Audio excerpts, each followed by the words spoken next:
And greetings, ladies and gentlemen. My name is Thembiso Madlala.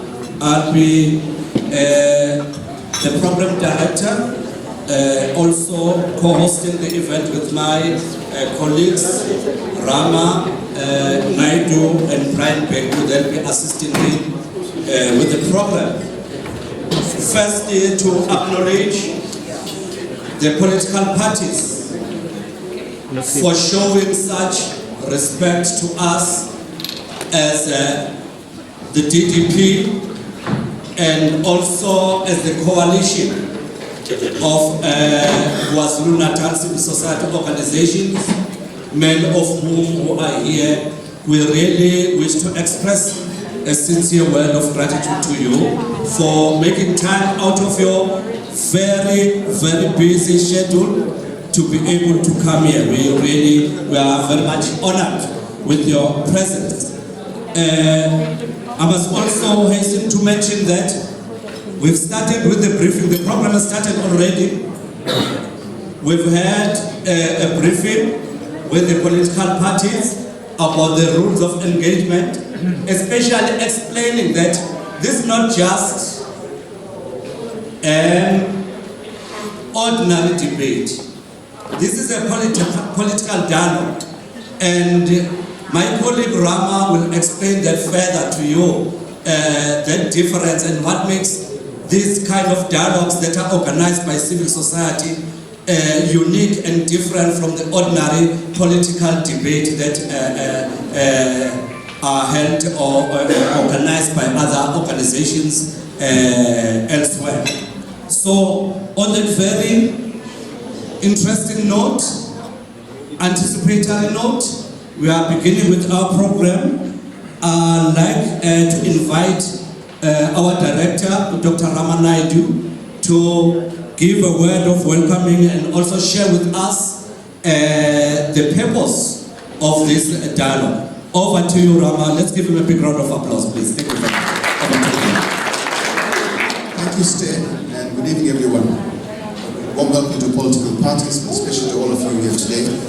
As Stan has said, we've had lots of political debates in the last 2 weeks, basically 2.5 weeks to go before the election.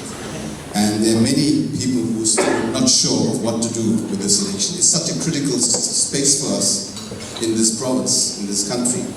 And local government elections is where government meets the people. And when Stan said that these debates are different, the idea is that today it is not just about coming to support your political party, but it's being able to be open to hearing other points of view as we talk. We are all South Africans. We have a common interest. We want the best for the country, the best for our communities. And how we engage today will determine to a large extent how well we carry ourselves. So whilst the debate is going on, please, let's try not to heckle and boo and clap. That gets us nowhere. If you scream for your party, you're the only one screaming for your party, and others will scream against your party. So what's the point of that? We come here today to listen. Political parties are an important part of civil society. They're telling us that they want to represent your interests in government. And that's a big ask. For the next 5 years, I'm giving you the power to determine policy, to implement policy, to monitor it, to be accountable, and to demonstrate good governance. That's a tall order for a country that's barely 22 years old. So let's get beyond the rhetoric of trying to shut people down, even when you speak and engage with each other in groups. That we spend more time this evening listening and questioning, rather than trying to grandstand and show how good our parties are. And if we leave here this evening with a sense of, I've been educated a little bit more, I learned a little bit more, I'm questioning a little bit more, that's good. We've created this space very differently, as you see in the room. There are no tables. So a big part of the discussion tonight will be you talking amongst yourselves, and not the DA talking to the DA and the ANC to the ANC, but mixing it up. And to see how well we can demonstrate how democracy works in this context. That we can have a conversation and that we can talk. And once you're talking, here's the interesting inversion. We invite our political parties to come around and listen to what you are saying. They're not allowed to talk. This is new for political parties. So when you are having your discussions as civil society, as citizens, you will find in your groups as you're talking, political parties will come into your group, listen, but not be allowed to talk. Because very often we say people don't listen to us. This is the chance to listen. At the end of the session, we give them time to tell us, what have you heard when the mouth is quiet? From us, who you're asking for to give your votes on the 3rd of August. Okay, so we'll go along with the process. Please keep an open mind. Let's give them the opportunity to make their points. Do not grandstand and heckle and judge people as they're talking. Let's listen to them fully as they talk respectfully. And if anyone does that, you should bring each other into order when that happens. Not rely on us to police you and say, stop that. Not necessarily in this context. So with those words, I'd like to welcome you to the session. And please remember, at the end, around us, we have all the parties have their tables with brochures and documents. If you're interested and move to do so once it's over, please go and talk to them and find out a little bit more about your potential representative for the next 5 years in the local government elections. Thank you very much. Over to you, Steve. Thank you very much, Rama. Siyabonga. You mean Rama were allowed after learning what these parties are all about to cross the floor, eh? You are free even from your political party to cross the floor. So you won't be held to account for that. So, moving forward with our program, maybe also I must emphasize what Rama has just mentioned, that as civil society, we acknowledge that our democracy is maturing or has matured. Hence, we have raised the bar. We've moved from the first level of political debates to the next level of political dialogues and engagement. So there's a huge difference there between a debate and a dialogue. The way the people express themselves, the way people engage themselves, it's different from the ordinary debate. In a dialogue, it's mostly about a win-win situation. But in a political debate, I put my point and I make sure that I prevail. It's a win-lose situation. So when we come out of this dialogue, we should all feel that ultimately the winner in South Africa is our democracy that is maturing. So I wanted to highlight that we've moved a bar higher than the normal dialogues, and we also, as civil society, will be watching the political parties. That are they able to move to another level of a dialogue, of conversation, rather than to be stuck at the level of debate. So having said that, I've mentioned that we've already briefed the political parties about the program, and in preparation also for a very robust and informative and enlightening debate. We've also made sure that we have given them questions, 4 sets of questions. But maybe before we move on to the first presentation from the political parties, which will be 5 minutes each, and Brian will be timing all the presentations there. Maybe it is proper as we move towards the 18th of July to reflect on what voting really means through the eyes of Tata Madiba. We have a very short video that will help us to reflect on the journey that we have traveled as a country. Then after that, I'll give on into the political parties to make presentations. Then we'll be asking questions. Over to you guys. Ready?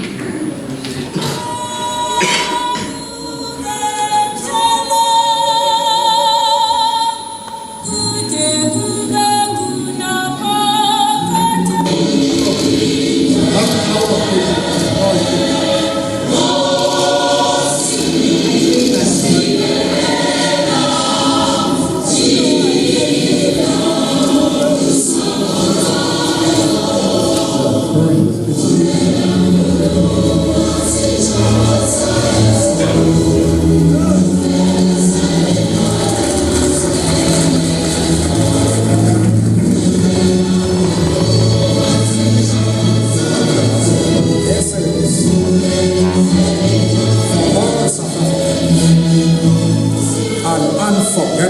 occasion.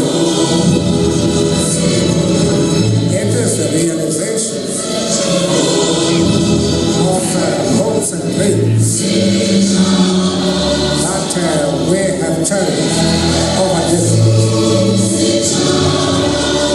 The dreams of a South Africa which represents all South Africa. It is the beginning of a new era. We have moved from an era of pessimism, division, limited opportunity, turmoil, and conflict.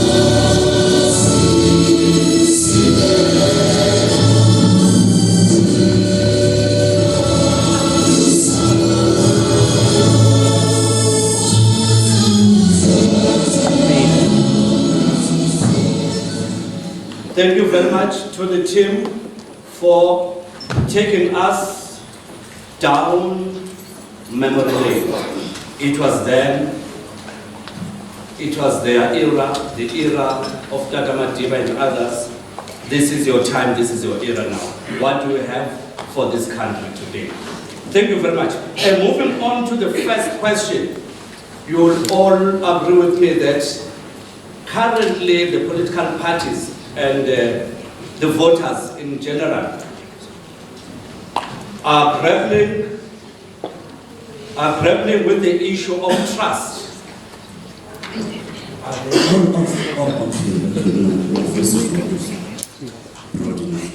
Is it okay now? Okay. So we're grappling with the issue of trust. Can the people trust you? What do we have to offer as a political organization for people to cast their vote on you? So the first question we ask the political party representative, the panelists, to respond to is, why should people trust your party with their votes? What is the substantial difference between your party and the others? But while they are still processing that question, it also gives me a great pleasure and a privilege to introduce our panelists who are here. And also I must give just a very brief background on the process we engaged on as DDP and the civil society coalition to ensure that the voice of the people are audible enough, and also that there is enough engagement between the political parties and the civil society. So what we did, we invited all the political parties in this venue for them to sign what we call a commitment or a pledge to say that they will work cooperatively with the civil society. So what we see emerging now is a very interesting phenomenon of the cooperation between the civil society and the political parties, who committed themselves, all those ones you see here, committed themselves to be part of the process of political and social engagement moving forward to the local government elections. So I'll start with the introductions. We have John Steenhuisen, who is the chief whip of the Democratic Alliance. Just show your hands. Let's give him a big hand. Thank you very much. You are allowed to clap hands even if it doesn't come from your party. That's a simple rule. Please. We are just welcoming them as fellow South Africans, by the way. Okay. Then also we have my brother Joshua Mazibugo, a National Council member from the IFP. I nearly said NFP. Thank you very much. Welcome, Baba. We have an NEC member of the Minority Front, Councillor Anipen Jonathan. Let's give him a big hand. Thank you very much. Thank you for honoring our dialogue here. Also, we have Ujeki Shandu from the EFF. Over to you. Seven. And from the ANC, also the member of the PEC of the ANC and the Deputy Chief Whip of the ANC in the KZN legislature, Non-Tembe or Boys of the And from the PAC, we have Umandla Nduna, Umandla Luthuli. Thank you very much. I can already observe the coalitions towards the elections, the alignments, all that stuff. Okay, and from the ACDP, we have the president of the ACDP, or deputy president, or why is the DEP so small? We are aspiring to something. Thank you very much. Mr. Wayne Tring from the ACDP. Let's give him a big hand. Thank you very much.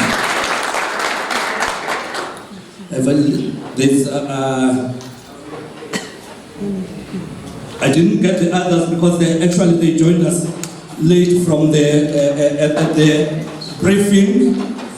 Okay, Zandile Mnyeni from the NFP, welcome. Okay, you see, the punishment of being late, we are not recognized. Just like the code, right? Where to? Okay, we have Kenneth Ntola from the COPE. Let's give him a big round of applause. Thank you very much. Okay. On that very high note, can we have presentations from the political parties in no certain logical sequence? We'll start just that side, and they present, they take their 5 minutes, then we move on to this side. Okay, so I won't allow for the permission for that one. Okay. Over to you, Mr. Ntola. Just 5 minutes. Please, if you have questions for them, please note those questions and also raise them maybe during our conversation there. Over to you. Good afternoon, everybody. COPE is it were right now in these elections. We stand for, we are saying we must save South Africa. And we're saving South Africa from corruption, from non-governance. We want to save the future of our children because we have a feeling that we know that with these public protests, things are going out of hand. So we want the future of our children protected, because the moment you don't stick to the law in small things, that means you go more and more. So, in other words, we are a party that is zero tolerance. That is what we want to encourage. Zero tolerance on law and order. Thank you.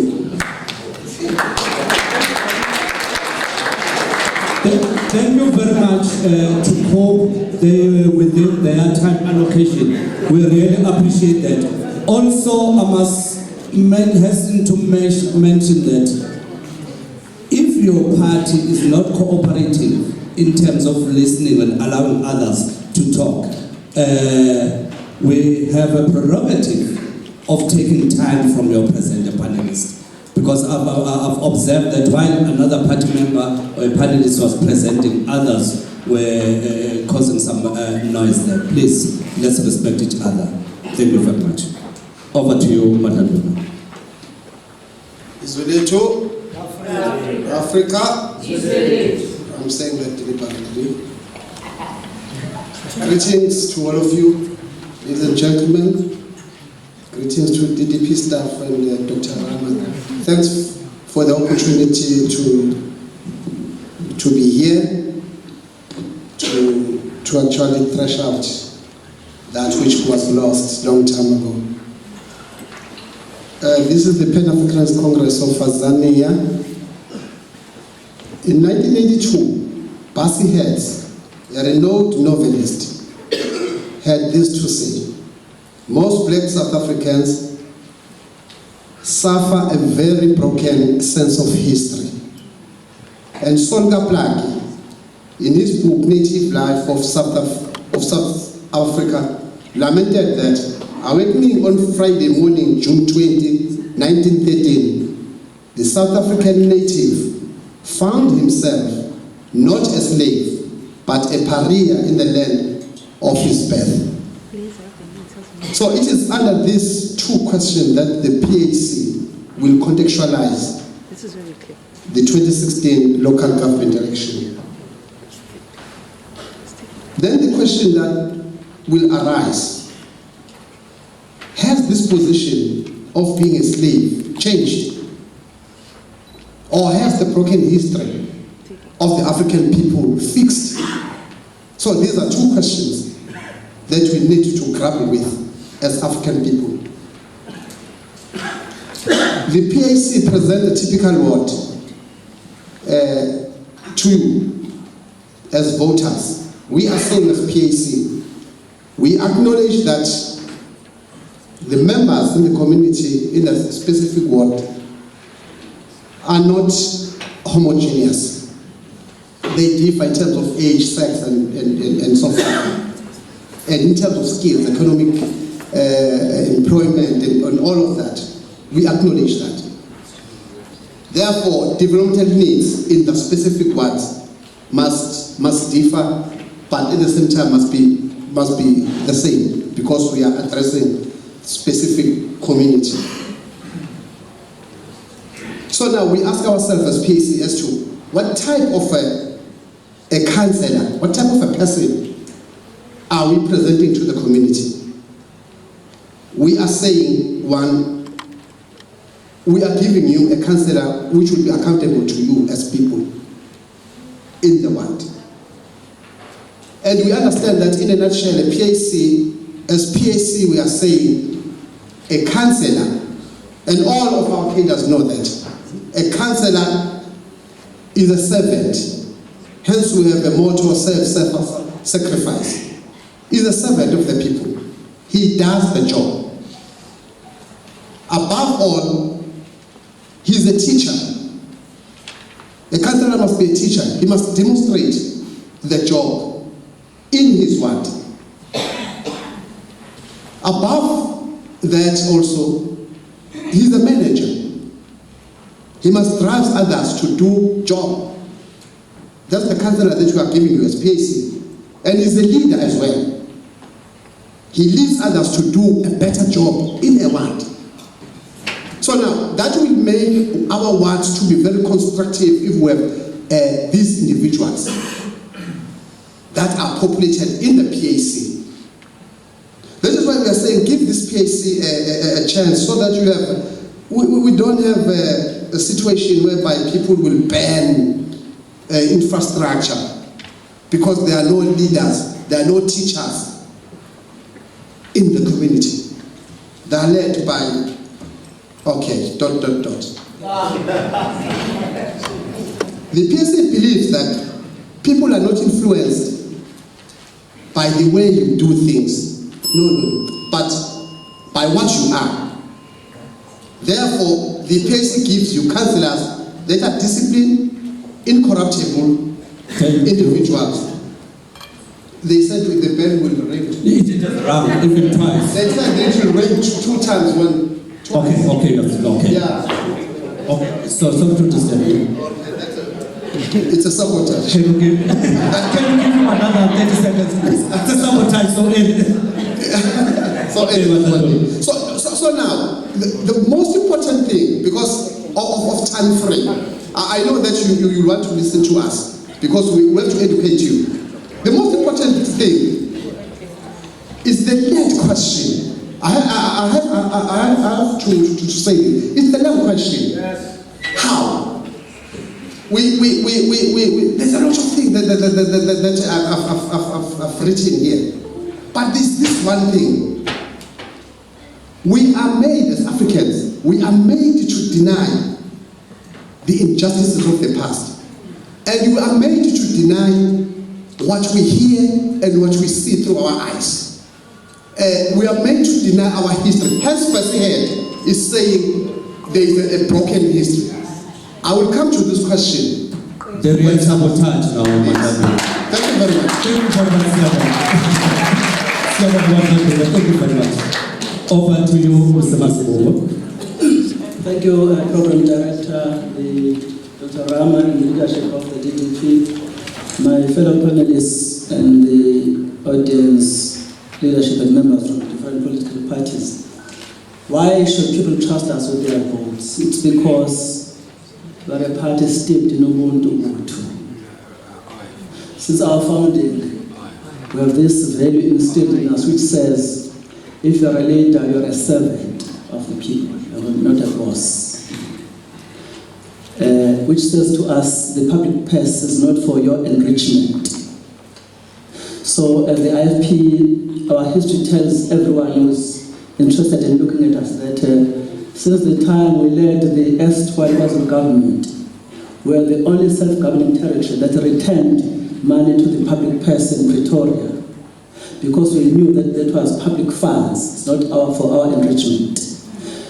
That's why during the tenure of IFP councillors, you didn't hear of any corruption, because they knew that public funds are not for enrichment, they are for serving the people. Secondly, they must trust us because we have a track record which speaks for itself. You know, we operated in very terrible conditions under the apartheid regime, but we managed to build houses. Everywhere you go in KwaZulu-Natal, there's a house built by the IFP. There's a school built by the IFP. There's a college built by the IFP. There's a clinic built by the IFP. Actually, we also turned felds into townships. Eskawini, it was a feld. We turned it into a township. Ulund, it was a feld. We turned it into a town. That is our track record. So people must trust us that when they elect our councillors, we'll give them people who are going to serve them. Two, we'll give them people who will stick to the mandate of the party, not to promise what you cannot deliver. We'll give you councillors whom you can wake up at the dead of the night for them to attend to your needs. We'll give you councillors who are not going to say to you, electricity is not my sphere. They will work an extra mile to ensure that if you want electricity, they go to the highest echelons of the government in this country to ensure that you have electricity. Whatever you want, you're going to get from IFP councillors. That's why we say people must trust us to lead them in this province. We've done so. We are asking people to enable us to go on with the unfinished business we have with the people of KwaZulu-Natal. Because we had a development and upliftment agenda that was disturbed when we lost power.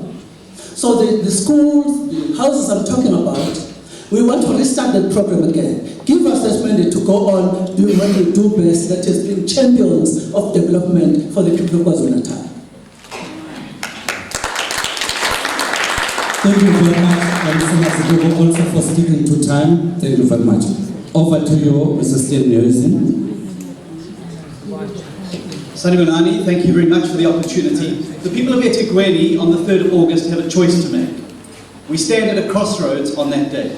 We can continue down this path of low employment, slow housing delivery, corruption, and low investment in our municipality, or we can choose a new path on the 3rd of August. It will set the city back onto the high road of inclusive growth for all citizens, a city administration that fights corruption, that delivers services and creates jobs.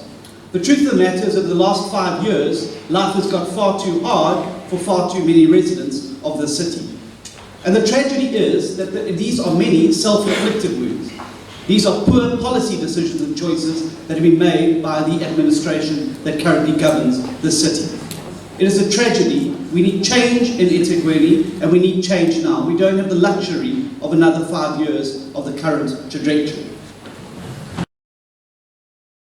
What we put before the people of eThekwini is not a list of promises. It is a track record of delivery where we have governed. Where we have governed, we have been able to make a meaningful difference in the lives of ordinary South Africans across the board. DA-run municipalities have unemployment rates way below the national average of unemployment. We have the best access to a working, efficient and affordable public transport system. In Cape Town, unlike Durban, the buses actually arrive and get you to your destination. We have the best access to household services, and the city of Cape Town spends 67% of its budget in poor, downtrodden areas of the municipality so that we can improve lives for ordinary South Africans across the board. We've also got clean and accountable governance. In the last financial year, just 330,000 rands worth of fruitless and wasteful expenditure. You compare that to the billions in metros like Nelson Mandela Bay and eThekwini, and it shows you that in DA-run municipalities, the money goes where it belongs, and that's to servicing the people, not into the pockets of politicians. So we put this before you. We've also empowered communities. Title deed handover in the city of Cape Town, 6,151 title deeds, empowering people with title deeds so they can improve their lives. We compare this to other metros around the country, 0 in Nelson Mandela Bay, 0 in the city of Johannesburg. We are the party that's empowering ordinary citizens. So on the 3rd of August, people have a choice. They can continue with a rotten record party. They can continue with a party that makes unrealistic promises of everything for free. Or they have the prospect of real perspectives for change in this municipality. Change that creates jobs, creates services and delivers services, and change that fights corruption, where those found guilty of corruption actually get prosecuted. We had the Manasseh report in Durban. Not a single municipal official's gone to jail, not a single civil recovery. Absolutely no consequences. The choice is clear on the 3rd of August. The DA is the party that can deliver real change to the citizens of the city, and we're asking them to get behind us. Thank you. Thank you very much, Cecil, and also for sticking to time. We thank you. The next speaker, Boyce, please. Thank you, and greetings to the audience. On behalf of the People's Movement, the African National Congress, I want to thank this opportunity to be part of this dialogue, and particularly in the month of the 10th President of the ANC, the volunteer number 1, the Commander-in-Chief of the MK, President Nelson Mandela, the first democratic president of the Republic of South Africa, that we are converging here today. We are converging here today to say to the people, the African National Congress in KwaZulu-Natal is in government in the province. And in terms of all of the districts, it's only the one district that we are not governing, and the other 2 we are co-governing. And the metro of eThekwini we are governing. We are saying to the people of eThekwini and the other areas, trust the ANC. The ANC on the 3rd of August is coming to you to continue the work that it has been doing in eThekwini, the work of building and bettering lives of the people of eThekwini. I am not speaking about what we think we will do. I am speaking about us finishing the project that we have started. You know the houses that we have built in Ward 58. We are finishing that project together with the allocation of the outstanding wards in areas like Ward 103 and 106. You know the wards, the houses that we are building in areas like Wilberdash. We are here to say to you, we are going to finish the work that is said by our manifesto.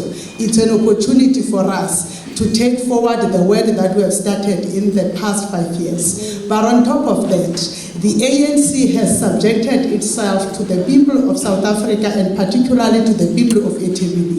Where there have been concerns, we have been listening and we have been on the ground.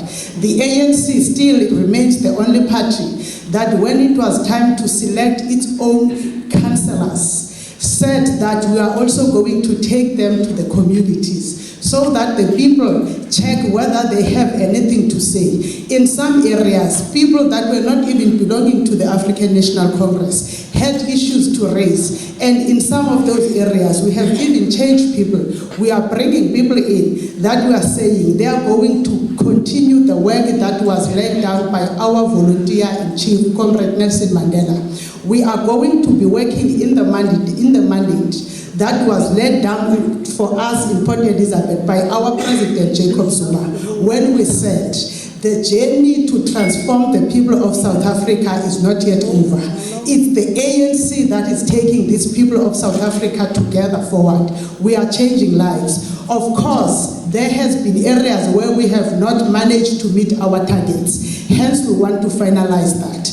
But we are proud to present to you, there are areas where we have reached the electrification. We are very high in electrification. We have reached the target of 87. We still have municipalities like Danausa, where we have reached the universal 100% connections to electricity. We have responded to the issues of drought in KwaZulu-Natal. Yes, the issues of water, where we had to have problems because there was water shading. It has to be the response we have to do in terms of water. We are not coming here and saying we are the saints. We are saying we are the party of the people. We will subject ourselves to the correction and the direction by the people of KwaZulu-Natal and the people of eThekwini. On the 3rd of August, go and vote for the ANC. Vote for a party that will take you and make you count. In terms of the constitution that we promote, Section 118 speaks about public participation. Today we are sitting here as part of the dialogue of the DDP. We understand as the ANC that is involving all the citizens to participate in the government and governing of their country. The ANC stands for that. And we are here to say to you, we are going to improve services. We have extended the issue of indigent supports in areas that are impoverished by poverty in eThekwini. We have given free water services in terms of areas. You go to areas like Ward 100, areas of Ward 1, where there are poor people. But we are also going to eradicate the issue of illegal connections as the ANC. But we are not a self-righteous party. We are not a party that does not say we have our shortcomings, but the shortcomings must be corrected by the people of South Africa. On the 3rd of August, we are saying vote for the ANC. Vote for local economic development. You have seen it working here in eThekwini. There is a project that we are working with, Go Durban, where we are going to put that transport system of eThekwini right on track. Vote for ANC. Thank you very much, Thank you very much. Over to you, Babu Utring from ACDP. Greetings to all protocol observed. The ACDP, African Christian Democratic Party, is a political party that was established in 1993. There were many critics and skeptics who said that the ACDP would not amount to anything. But we confounded all of those critics and skeptics. And in the year 1994, the ACDP obtained 2 national members of parliament and 3 provincial members of parliament. What we achieved in some 100 days has taken some political parties some 40 to 50 years to achieve. The ACDP is a political party that continues to govern, continues to assist in governance within South Africa. From 1994 till today, the ACDP continues to assist in the area of governing within South Africa. In fact, in the area of Swellendam, the ACDP co-governs, and Swellendam is considered to be the best run municipality in the country. These are some of the things that very few people actually know. The African Christian Democratic Party does not suffer from identity crisis. We are African, as our name indicates. We understand that in Africa, many challenges face our particular continent. While certainly as the ACDP, we see South Africa as our first port of call, and South Africa is the country that we give our allegiance to. But we also wish to see not only South Africa, but we wish to see the entire continent of Africa being run with good governance programs, having governments that are governments of integrity, having governments that are governments of the people. And so the ACDP not only sees the need to transform South Africa, and we continue and have continued to do that for the last 22 years, but we also have a vision for Africa. The ACDP is not a party that is personality orientated. The ACDP is not a political party that is a party that is defined by its geography. We are not limited to KwaZulu-Natal. We are not limited to the Eastern Cape. We are not limited to Gauteng.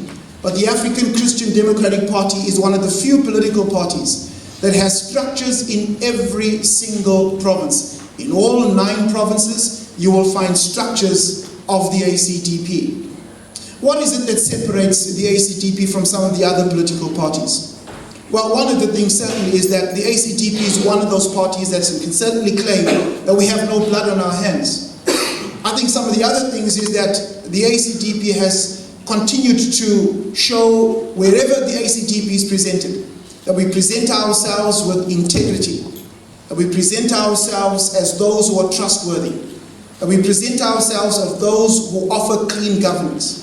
Within the city of eThekwini, looking at the Manasseh report with some 1.3 billion rand of irregular expenditure right here in eThekwini, as indicated by the Auditor General, the ACDP has continued to speak out and criticize irregular expenditure and call for those who have been found with their hands in the cookie jar to be held accountable.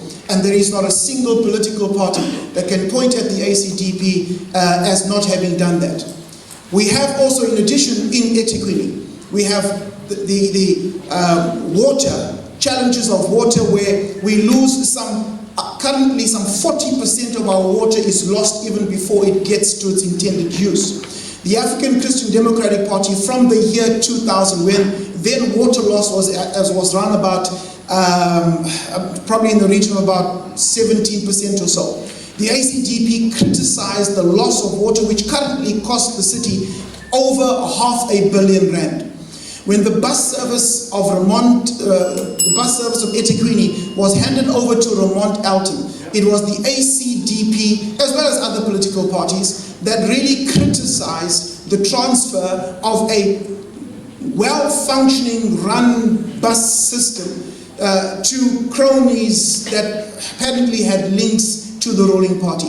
So the ACDP, where they see inequity, where they see injustice, the ACDP has been at the forefront criticizing and objecting to those forms of incompetence or those forms of injustice within our municipalities and certainly also at a national level. The ACDP presents a hope of a prosperous, healthy, family-centered South Africa.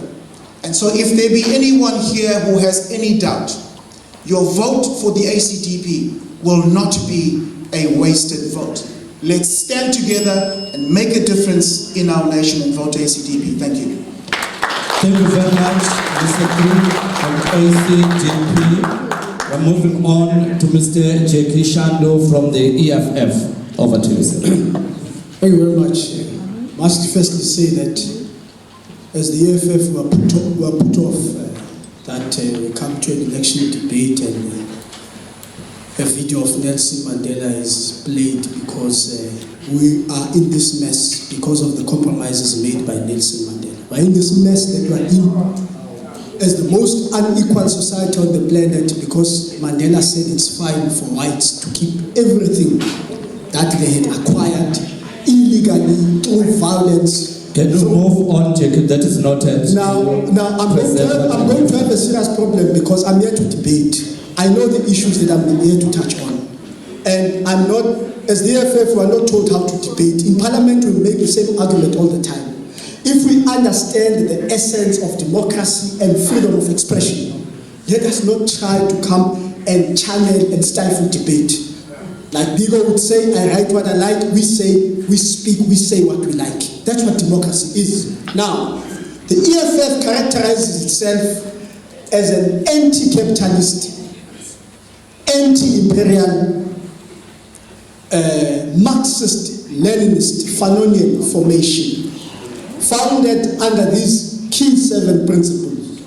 land expropriation without compensation, nationalization of mines, banks, and other strategic sectors of the economy, free education, healthcare, housing, and other services, building of a state capacity towards abolishment of tenders, state-led, protected, massive industrial expansion program, massive development and investment into the African economy, eradication of corruption. How do those principles find expression at a local state level? Because that's what local government is, municipalities are, local state. We are saying, and you are going to see, because after elections there will be a number of municipalities run by the EFF. We are going to fight both with provincial and national governments to say, if we become government in eThekwini, we are going to do a very comprehensive land ownership audit and use in eThekwini. And whatever land that we identify that is in a position to be given back to our people, whether it's for residential, commercial development purposes, we are going to do that. We are ready to go to constitutional court. If provincial or national government says it is beyond your mandate to do those things. Similarly, where there are mining towns, we are going to come in. If you want to come and mine in a municipality, in a city governed by the EFF, it's not going to be business as usual anymore. We are going to demand the involvement of the local state in that mining project. We are going to demand certain minimum wage agreements in terms of what the workers are going to owe. So, because you can't come to and present yourself as a different animal at a local state level, because it all starts from what the party stands for. And I can say proudly, with the exception of AZAPO and the PAC, the EFF is the only formation in the country today that is openly and proudly anti-capitalist. I'm very clear about that. And we don't need anyone's validation or permission about what we stand for. We are saying, if Old Mutual and Sanlam now has identified a market and wants to develop a mall in whatever town or city, okay, bring it on board, but we are going to partner.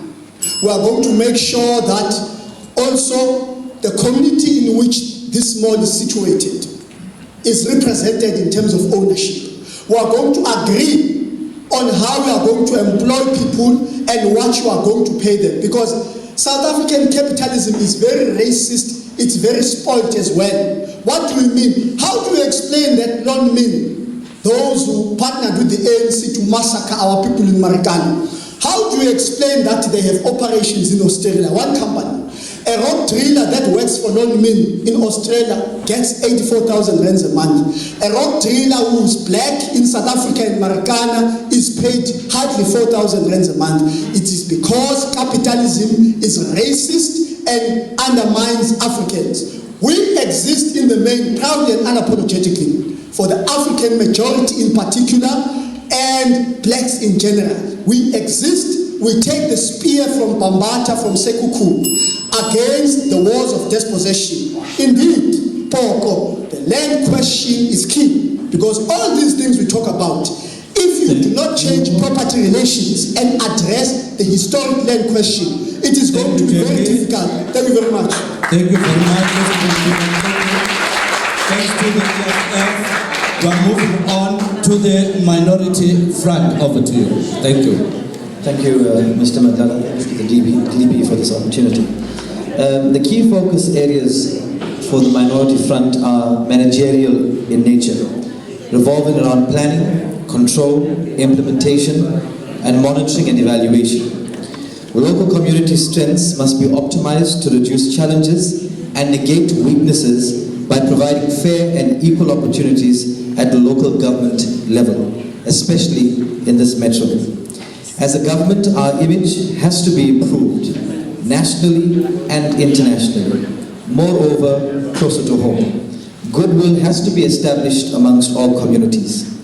The MF's golden principles are: 1. good governance based on best practices, respect for multi-party democracy, restore inter-community relationships by fast-tracking social cohesion, the removal of all race decisions, respect and provision for all customs, traditions and languages of all citizens, to get the best value of ratepayers' money by providing facilities and services in all areas for all communities on the basis of fairness and equalities. Some of our key local election issues will be, and we are addressing, fair administration and justice, equality for all, scrapping of unfair race-based policies like affirmative action, establishing a minorities ministry or minorities commission for minority groups, municipal learnerships for youth as born frees, waterways planning and harvest of rainwater, coastal site and cultural practices to be affected by groups, which are affected by certain groups, job creation by SMME workshops in every suburb.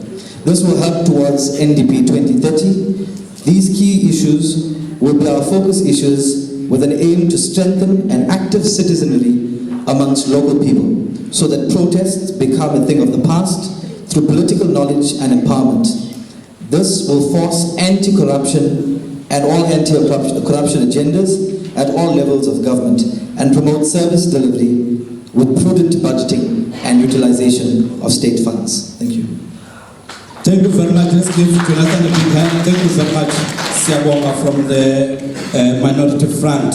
Then the last presenter, the last panelist, Uzandile Mieni from the NFP. Over to you. Yes, we're the last one, but when it comes to a result, we won't be the last one. I'm here to represent the National Freedom Party, the NFP. As the NFP was saying that when we're talking about the local government, a local government is the only sphere of government where people, they need their services. When we're talking about services, we are saying that as the NFP, the time has come for people to elect the candidate that will represent their aspirations, not people who will come up with their own agendas. Because when you look at 11 distinct municipalities here at KZN, you will find that most of them, they don't get the clean audit. And then you will say the answer to that will be, there are parties which employ people irregardless of their qualification, their comrade cadre deployment. We are saying as the NFP, we need people who have skills so that in these strategic and municipalities, we can make sure that people get their services. Because we can come here, colleagues, and talk. But if we don't address the issue of corruption, which is killing our people, we won't be talking about this transformation that NFP is talking about. We are saying that people here in KwaZulu-Natal, they need to say, okay, they do have parties that talks about history. Yes, as Africans, as people, we also need to refer to our history. But at the present moment, when you look at the priorities of the people, for instance, our legend Nelson Mandela, they are different from what we are looking for right now. People, they need services, people need employment, people need equality. Because here at eThekwini, when we're talking about tenders, I, for instance, as Uzandile, I won't be able to access a tender just because I don't belong to a certain political party. Even if I qualified, I have everything that is needed in that particular thing. So we are saying as the NFP, whoever is going to govern, people must take away their cadre deployment thing. Because when you are elected, you are no longer an NFP representative, but you represent the people. Moving forward, as the NFP, we are governing at Zululand municipality. We have got a clean audit. Where we govern, we always say that when you find a councillor who is corrupt, just expel that councillor. We have done that. Whereas when you look at other political parties, they will expel a person if that person belongs to another friction, or if you belong to another friction, they won't even do that. We are saying that enough is enough. We are talking about taxpayers' money. When we are talking about local government, we are not saying as the NFP we are presenting job opportunities to our members. We are saying that we are deploying people with skills, because when you look around, you look at the newspapers, you will find that there are a lot of riots, people are killing one another just because they have this mentality. They're not talking about this government position, it's only about employment. That's why they select people not looking at their skill, they will just say, go and represent us. As the NFP, we have a very good program. When we were electing our candidate, we educated our members so that they will be able in a position to elect people, not because they love those people, just because the people have the necessary skill. When we are talking about local government, you can't deploy a person who can't even write his or her name. Just because you are saying that that party needs to be represented. As the NFP, we're very strict in terms of making a point that we deploy people with skills, because we understand very well that these people, they are going to be public representatives. They need to understand how the government works. As the NFP was saying that people need to make it a point that they vote for us. In 2011, they voted for us. We didn't have any history, but we managed to lead in Zululand District Municipality. Right now, we do have history. We are saying that the NFP is the only party that can take this country forward. Thank you very much. Let's give NFP a big round of applause. And also, can we give all the political parties a big round of applause? A big round. For respecting us, for respecting the space, for respecting time, and also for being for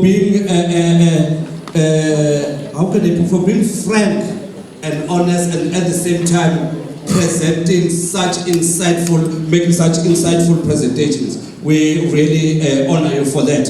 Moving forward, as I've mentioned, we have members of the civil society here.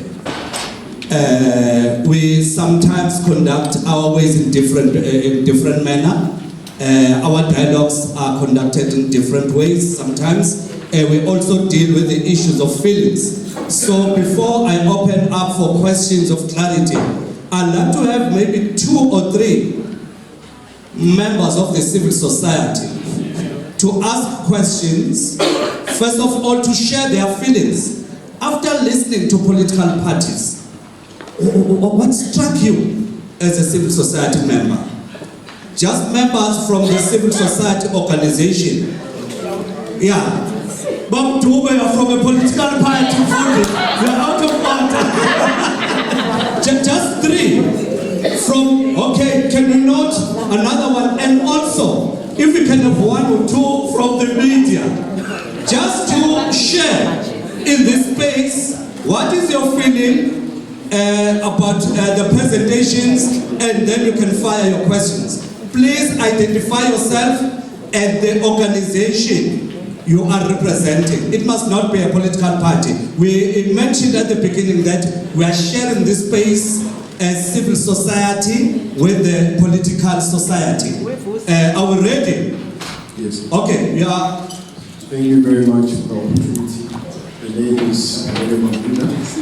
I am just a businessman, very interested in this dialogue. I would like to thank the panelists for their presentation.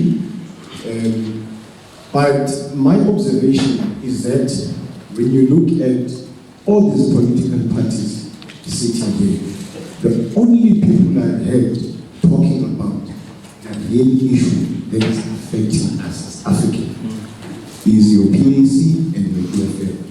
The rest of the political parties are saying one same nonsense with all this. I Okay, let me clear on that one. No person can come and present here, then you say the person presenting nonsense. You are withdrawn. I'm very sorry. Okay, you are misrepresenting business society. Okay,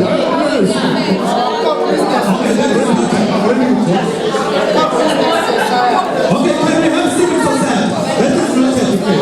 But we need civil society on this one. I thought you will say something that relates to the civil society. Anyone from the civil society? Please identify your organization first, otherwise we'll force you to sit down. If you don't from, you are not from the civil society. I can recognize you, yeah, you can talk. Can we listen, please? Good afternoon, everyone. My name is Jamie. I come from the KZN Civil Society Coalition, and from Marion Reach is where I live. I think that we keep hearing the same thing, and one of the things I was hoping that we will hear from political parties so many years after we've engaged in this democracy is how many of you are interested in challenging the electoral system? How many of you are coming to us to say the system is not serving communities? And I'm disappointed that I don't hear that. Thank you very much. That is one question that you mentioned at the end that I would like the political parties just 2 minutes to respond to after we've had the last person from the civil society. Please, over to you, my brother. Identify yourself and the organization you come from. We have a question from a civil society about the functionality of the current electoral system. Over to you. Okay, my name is Moadeben Glover. I'm from the Initial Bukhania Youth in Ward 68. Okay, now I have heard all the parties now, and just to add on what the lady said, with the electoral system, the services to the community as well as building up the group, I haven't heard anything about that. Okay, about what can you repeat the question at the end? I wonder if we got it. I said the service delivery. Service delivery. Yes, and programs to develop building the nation for the youth. Okay, thank you very much. So, but can we stick to just that question, which I think is a very unique question. Do we have one last question from the media? Just one question from, introduce yourself, Mfeto, and the media house you come from, or the news, whatever media fraternity you come from. Thank you, sir. My name is Siabo Masitolo from Independent Media. I just want to ask, well, maybe I think I came a few minutes late, but I haven't heard anybody here speaking about the issue of racism, you know. And I think that's the main and burning issue that we are all facing in the country, and it's gotten to a point where it's just in everyone's faces. And are there any programs from any of the political parties that are, put in place to actually fight and overcome this disease? Thank you. Okay, thank you very much. We have three very distinct questions here. One, on the electoral system, is it functioning well? Secondly, the issue of racism, what is your party's position on racism? Thirdly, the question of service delivery, which I think some of you have addressed it one way or the other, but if you can touch on that one in the next 3 minutes, I'll give to each party, but I'll request to have Brian timing the responses from the parties. Is he ready? Yeah. 3 minutes. Pardon. Yeah, I must emphasize, as Rama is saying, you don't have to exhaust all your 3 minutes. You can share with others another 2 minutes if you have. If actually, we need to be honest enough to say, as a political party representative, I am covered. Can you imagine ANC being covered by the DA? I don't like that. Thank you very much. I'll start with the NFP. Responding just specifically, because you are enlightening us, guys, you are educating us on these issues. And also, we are trying to influence us to see things differently from your party's perspective. Can you respond in the next 3 minutes, please? Thank you very much. On the first question that I was talking about, the issue of the electoral system, our position as the NFP was saying that our electoral system have loopholes. When we are making a reference to this coming a local government, you find a situation where the party nominates the candidate mayor. Whereas the NFP were saying that people have a right to nominate a person of their choice, because you find that people which are nominated by parties, they ended up not doing the work properly because they are only looking at their political party because they were deployed there and they forget about the people. The second question that talks about racism, it's a very important issue that you have raised, my brother. When we are looking at racism, it's a pity that after these years of democracy, we are still here, sitting here debating about this issue of racism. As the NFP, we are saying that racism is a thing of the past. But moving forward, we have introduced some seminars where we are saying that in our branches, even when it comes to the election, we have said to people, not elect Zandile just because you love Zandile, but look at the skill, because you only find that even within our political parties, there are some also those issues where you find that, for instance, if another brother from another race is joining, where you see that people will not even recognize that person, they will be called minority and all those things. As the NFP were saying that we are equal. We have all the capacity to lead. When we are talking about the racism, it needs to begin with us here. When we are talking about racism, we are saying that even our candidate list need to reflect that as parties, we are saying that racism is a thing of the past. On the last issue of service delivery, I will just highlight it because I have already dealt with it. As the NFP, that's why we are saying say nothing else but service delivery. We are saying that because for all these years, people have been suffering, where you find that service delivery is choosing people according to whether this word was won by NFP or this word was won by DA. We are saying that service delivery is the only thing that people on the day of August they need from all these municipalities, nothing else. Thank you very much. Thank you very much to the NFP. Next, the Minority Front. At CODESA, where the concept of multi-party democracy originated, our late leader, Mr. Amit Chandra Rajbansi, was one of the top 4 negotiators. And I think the idea at that time of a multi-party democracy actually addresses the issues of service delivery, the issue of racism, and the electoral system as questions have been posed. Because I think the multi-party democracy was supposed to enhance social cohesion. But unfortunately, the issue of racism is indicative of the fact that we haven't come to that place where we can say that we are all equal. The Minority Front has tried very hard in the last few years to distance itself from ethnic policies, ethnic politics as well.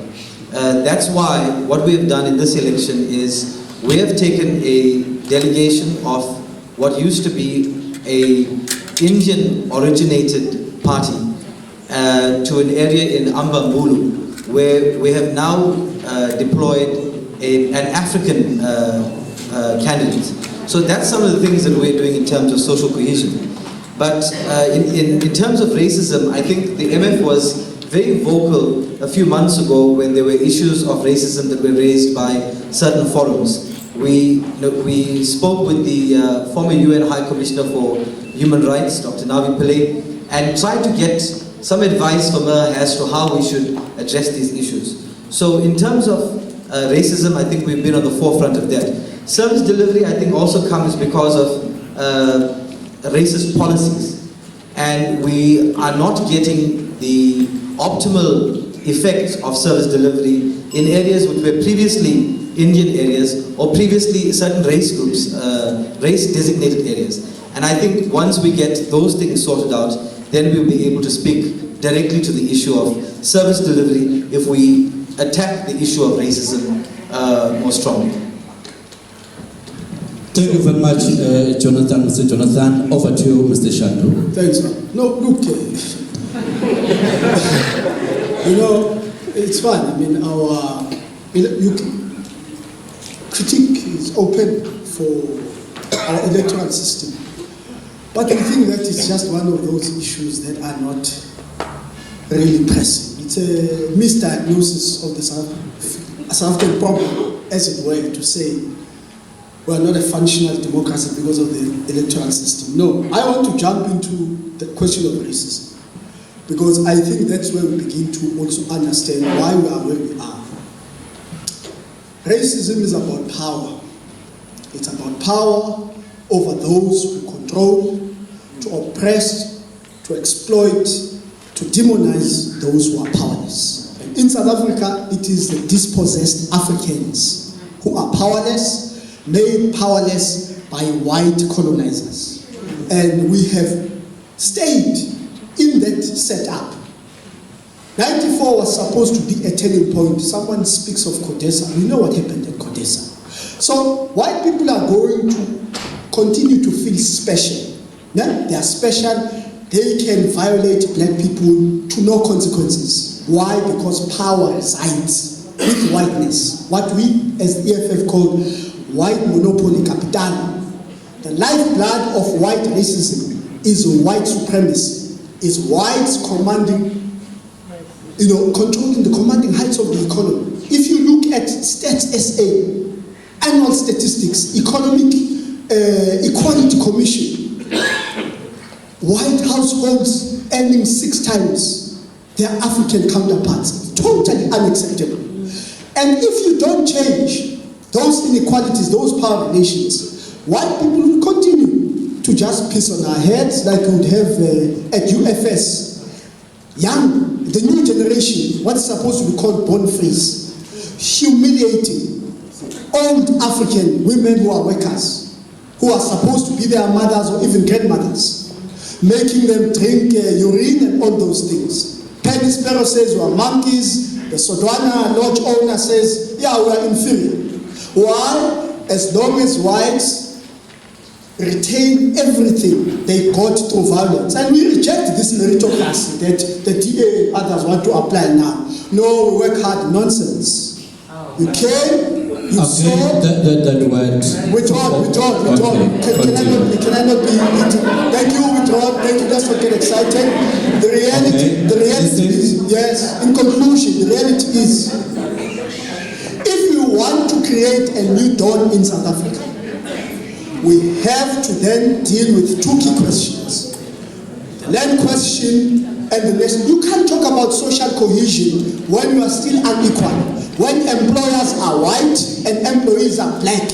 When opulence is white and poverty is black. We as the EFF, we stand for attainment of economic freedom in our lifetime through nationalization and then the expropriation, that approach, without compensation. Thank you very much, F0. Thank you. Over to you, ACDP, Mr. 3. The Constitution of South Africa adheres to and puts forward that we have a multi-party democracy as an electoral system, as a part of the electoral system in our country. The ACDP supports the notion that indeed we need a multi-party democracy within South Africa. There are those who would ask for and attempt to push for a 2-party state and will attempt to say that a vote for a so-called smaller political party is a wasted vote. The ACDP has in fact been proof that our existence for the last 22 years co-governing and effectively addressing issues in South Africa is proof that a multi-party democracy, an electoral system which has a multi-party democracy, is one that works. Yes, we do have loopholes within our electoral system. Some of the challenges, for example, that we've seen out in Tlokwe, which speaks to the IEC putting names next to voters, is something that the ACDP certainly supports to prevent electoral fraud. With regards to service delivery, the ACDP is a political party that speaks to what its policies actually say and actually practices what its policies say. We have a candidate here of the ACDP, when a house was burnt down, went and out in Malagasy, went and assisted that particular resident in building their home. We have one of our former late candidates also who's passed on, who went and built a home for in Bekulwandla when the home was actually burnt down. We have councillors and candidates who use their own money to assist residents within the communities in which they live. Now, if we are able to use our own finances, not municipal finances, not government finances, can you imagine what will happen when the ACDP, and if the ACDP governs, how the money under which we will have some kind of control will be utilized within our municipalities and within our country. The ACDP also is one of the few political parties that has within its manifesto education as a priority. And while education is certainly not a local government prerogative or competence, the ACDP has placed it there because we see the need for education, and for our young people, very many of them who are not able to read or write because of the challenges with outcomes-based education, we need to see our people being educated. I have drafted a paper on racism. When Penny Sparrow put out her racist remarks, I drafted a paper on racism. The ACDP believes that service delivery, the people do not care what color service delivery comes in, as long as service delivery comes with competence and service delivery comes with skill. It should never be a racial matter. We need people of all hues of skin, all kinds of pigmentations, white, black, it doesn't matter what your pigmentation is. We need everybody to come to the party to build this nation. And we should not be looking at the color of one's skin, but rather the content of their character. Thank you. Thank you very much, Mr. Trin, from the ACDP. Over to Ms. Boyce from the ANC. Over to you. Yeah, thank you. I think on the electoral system, I would really agree with my colleagues that the current electoral system, we see that it's promoting the multi-party democracy. So as far as the ANC is concerned, we support it fully. But of course, we have noted that there are a lot of necessarily administrative loopholes that are caused either by incapacity in the admin of the IEC that are hindering the process of the elections itself. We do not want to go into details, but you know what usually happens during elections, especially here at eThekwini, where you'd find that sometimes the way that IEC officials administer elections leaves a lot to be desired.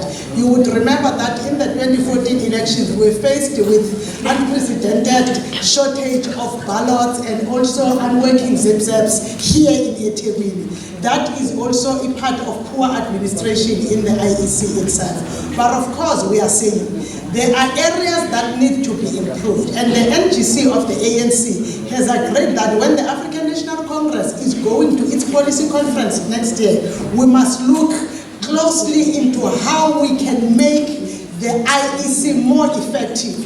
And if we are encouraging civil society, if there are areas that they want to put forward, the ANC, when it's going to go to its policy conferences, we invite citizens into what we call it our opinion makers forum to make presentations so that we can consider that when we go to the policy conference of the ANC next year.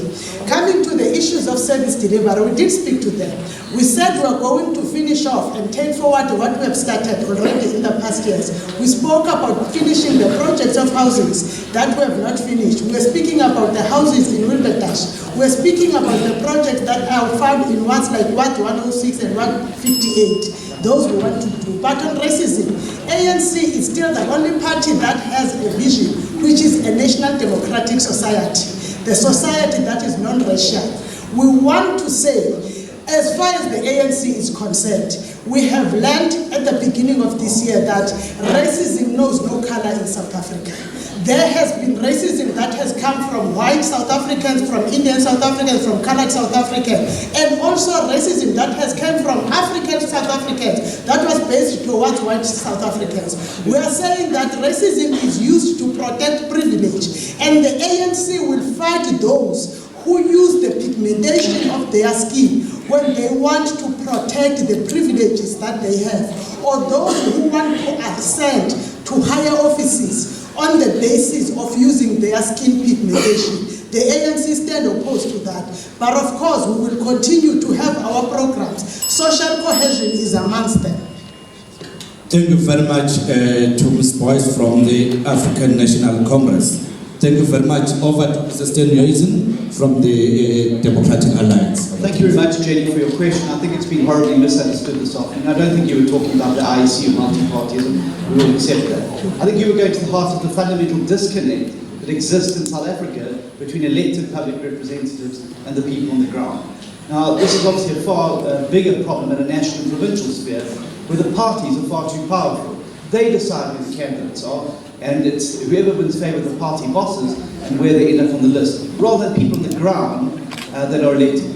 It also then means that they're not accountable to ordinary people like you, Jenny, and Marion Hill for how they behave. And so that's why the Democratic Alliance is the only party on this platform that's put forward a private members bill in the National Assembly to address this. We want a mixed system like we have at the local government level with directly elected members of parliament and MPLs, which will be able to make public representatives more accountable to you rather than the party bosses. Maybe then we'll stop seeing cars being turned over and places being burned because the real will of the people will be given effect to.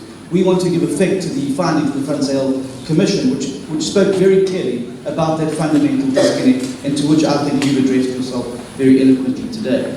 Just on service delivery, it's not rocket science to deliver services. In the Western Cape, we've shown that we can deliver services to all South Africans. Highest access to basic services, highest access to clean and accountable government, highest access to public transport. Not coming out of the DA propaganda office in Cape Town, out of the national government's own reports into the state of local government. We've shown that when you focus on getting the basics right, 1, don't steal the money. 2, appoint the right people into the right positions, you'll achieve the right results. 3, ensure that you have some great new innovative ideas to drive your city forward. That makes it a lot easier. Spend the money on providing services.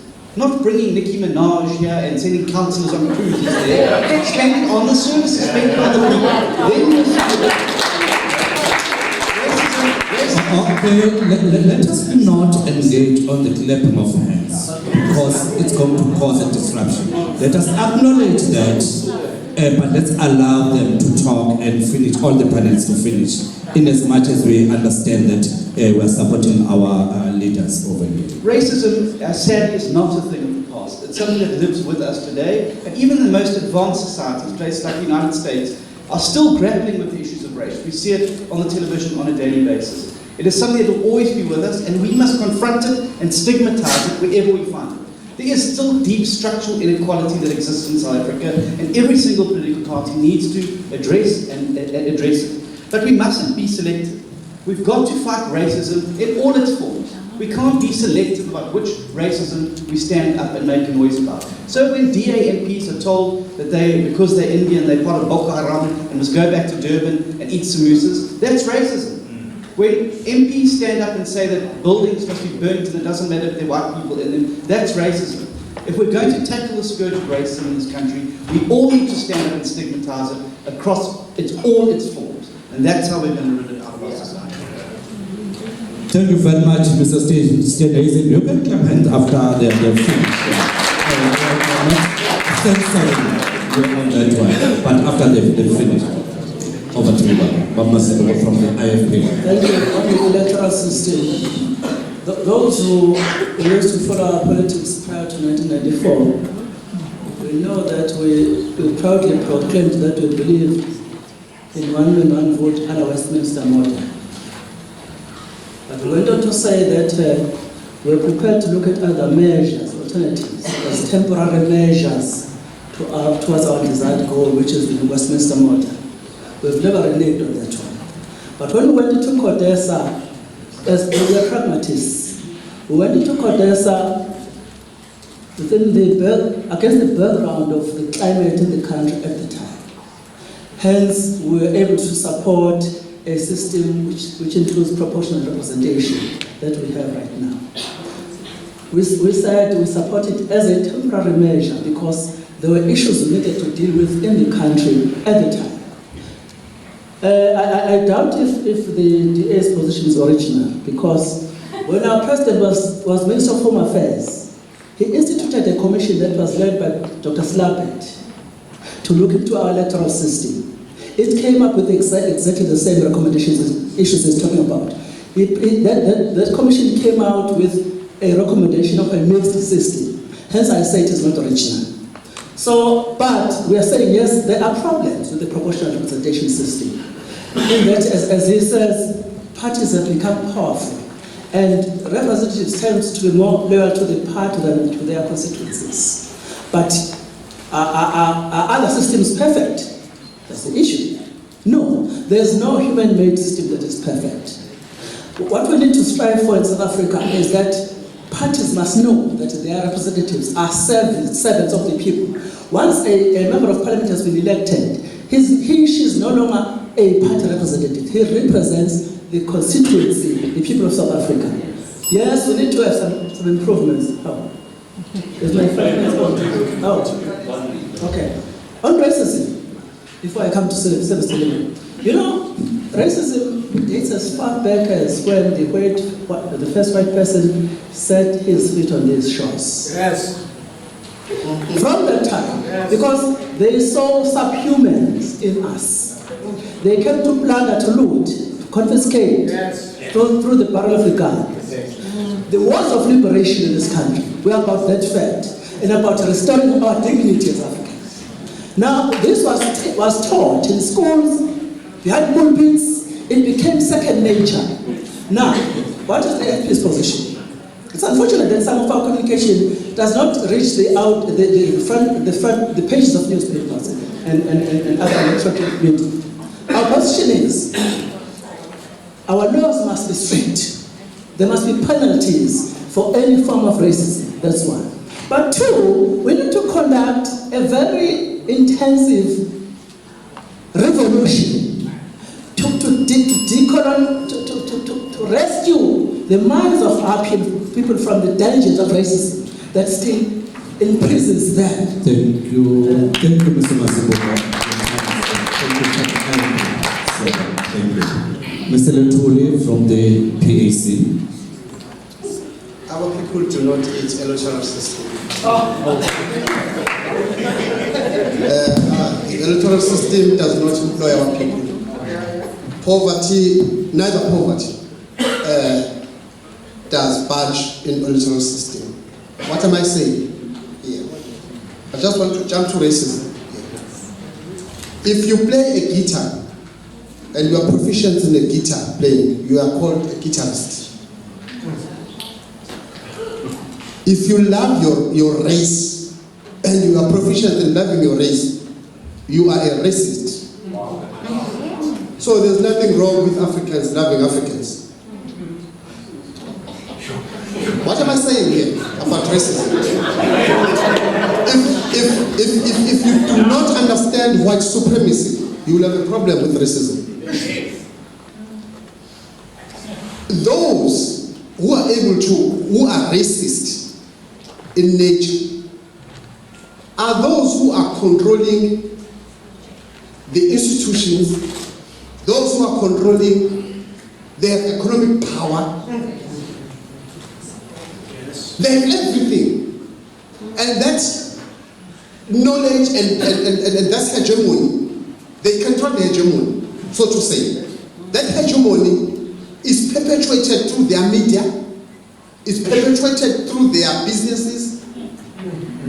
That is why now you will find a very young, fortunately I'm self-employed, I usually visit some houses. if one just small child, a white child, say, "Mommy, the boy is here." I called him and said, "Come here, my boy. Come here. Have you seen a boy like a boy with a mustache?" he was young. But what I'm saying that racism, an African person is unable to be a racist. Because he does not have power. Okay, please. In terms of service delivery. We'd like to listen. Let's not disturb. That's my minutes. In terms of service delivery, it makes me, I just want to laugh. Because service delivery, I have a problem even with the word service delivery. Because now, African people with the service delivery are made to believe that a Father Christmas will come with food parcel, with everything and give them. This system, we are running, as African people, we are running around the line that we cannot do for ourselves. We are waiting for Father Christmas to come. We are perpetual under 14. We wait for grants. No. As PSC was saying, we as African people, we must do things for ourselves. Hence, I have a problem with this service delivery. There's nothing like service delivery. In fact, they are delivering drugs in our community. Thank you very much, my friend. Thank you very much.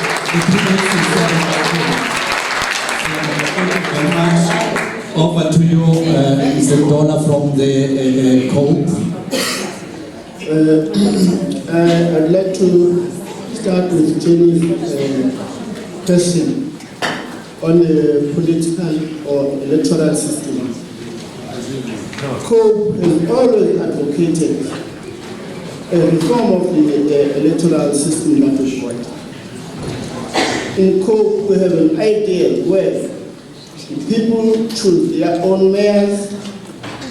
They are not just chosen even before the elections and just put to the people that this will be your mayor. No. COPE, we feel that people should be able to choose their own mayors, their own premiers, and ultimately their own presidents. Coming to the media.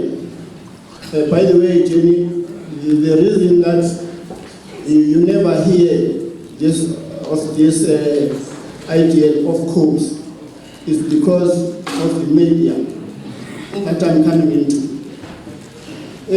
Media in this country, it is difficult to have a free media in this country when the SABC is run like the fictitious Ministry of Truth of George Orwell.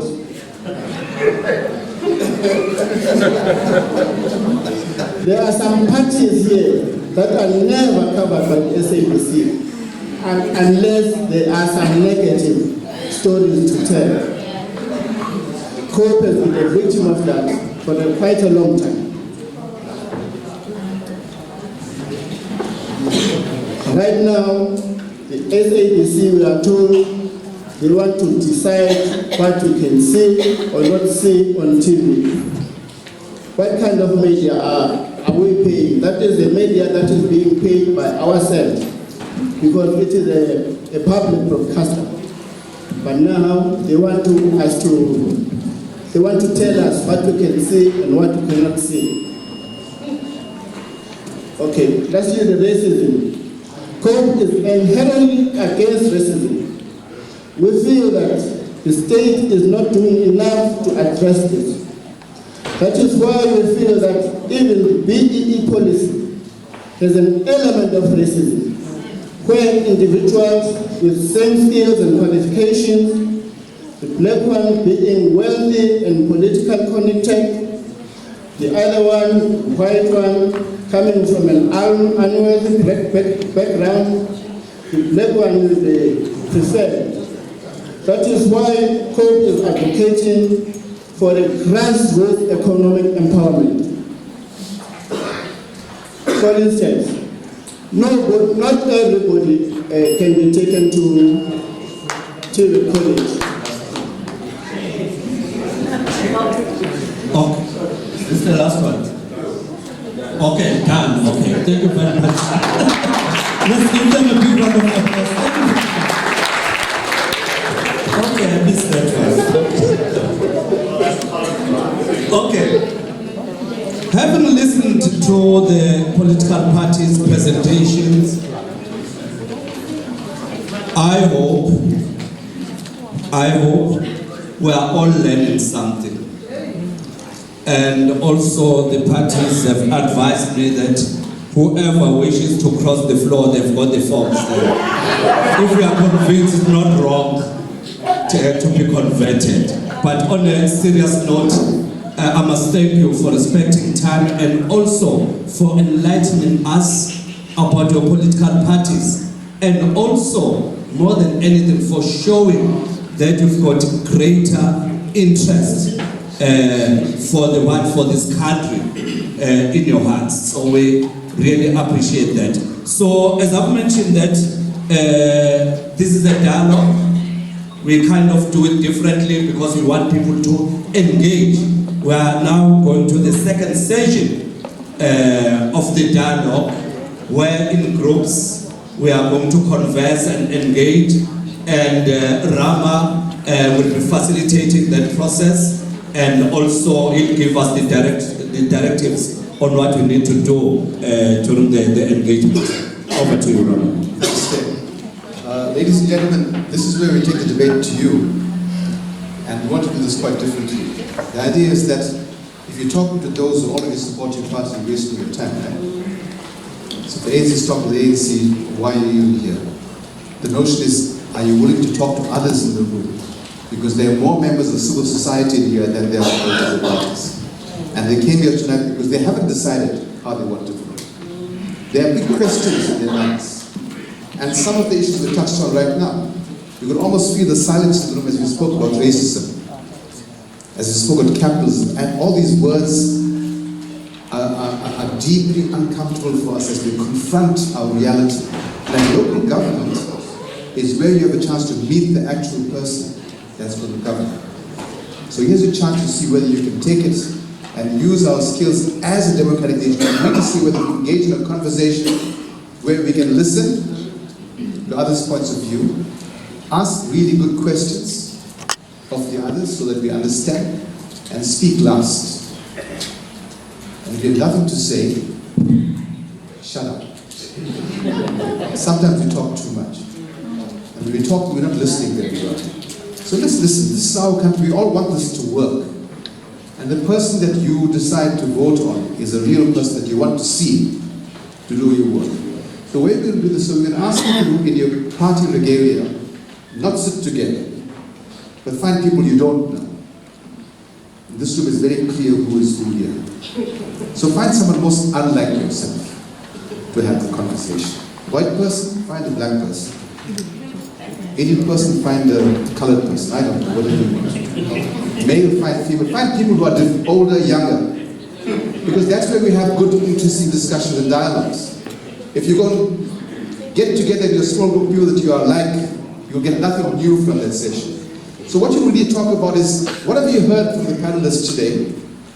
And what are the factors that you'll be thinking about when you go on the 3rd of August to cast your vote? You're in this room because you made a decision that you want to vote on the 3rd of August. You're not a no-vote person. So here's a chance to deepen it, to understand and see if at the end of the evening you have other questions. To remind political parties, the civil society orgs that we have in the room tonight are here representing huge constituencies. So it's not just 25 or 30 people, it's probably 300 to 500 people in different areas of the city that will be affected. So choose your words carefully as you engage. So we have no tables in the room, groups of 5 people in a group. Just put your chairs in a small circle and ask yourself, start talking about what you've heard and what do you think you should be considering for the 3rd of August. And to parties, here's a chance to listen and to put your input into space, and for our panelists to walk around in the room as the groups are talking, but not to participate. Just to listen. We'll give you a chance at the end to say what you've heard in the room, because we think it's really important. Local government is about politicians listening to citizens of what we say. So please don't mince your words. Just when you have disagreements, do it respectfully as we talk. We don't need to be disrespectful in this space, although we might have different views. So very quickly, wherever you are, get 5 seats together, different people, and you can start your conversation. Talk for about 15 minutes. Please be quiet, everyone. Ma'am. You finished. Get out of this chair now. I'm just saying that the parties is much better than you guys. They kept to the time limit, you didn't. But have you noticed in your groups as you spoke, it first started very slowly and then picked up volume. Did you notice? Did you notice also in the small group that when you meet the individual, it's different from when they're up there, isn't it? Because you're meeting a human being and you can talk without raising your voice, without being disrespectful, and you can find something else. It's a human connection. To know that whilst we have different points of view, we can still talk about it. I think that's the beauty of what we have in this country. We can talk. So before we start talking a little bit about what you speak about in your groups, how did it feel for you in your groups as you heard others speak and you listened and engaged with them? Because this is not the normal thing that happens in dialogues. Normally all the power stays up there in front and you have nothing here. So you receive and you go away. But tonight you're engaging. It was amazing to see people talking across all kinds of differences here in a respectful way. So how did that feel for you to be in this process? The reason I'm putting the question to you is I believe one of the problems in South Africa that we face is that we do not talk to each other. We don't listen to each other. And we can't do that in the formal way in which we normally work. Sit behind a table with a microphone and someone tells us what to do. This is saying, our DDP philosophy says that our future can only be determined by the citizens of this country. That's us.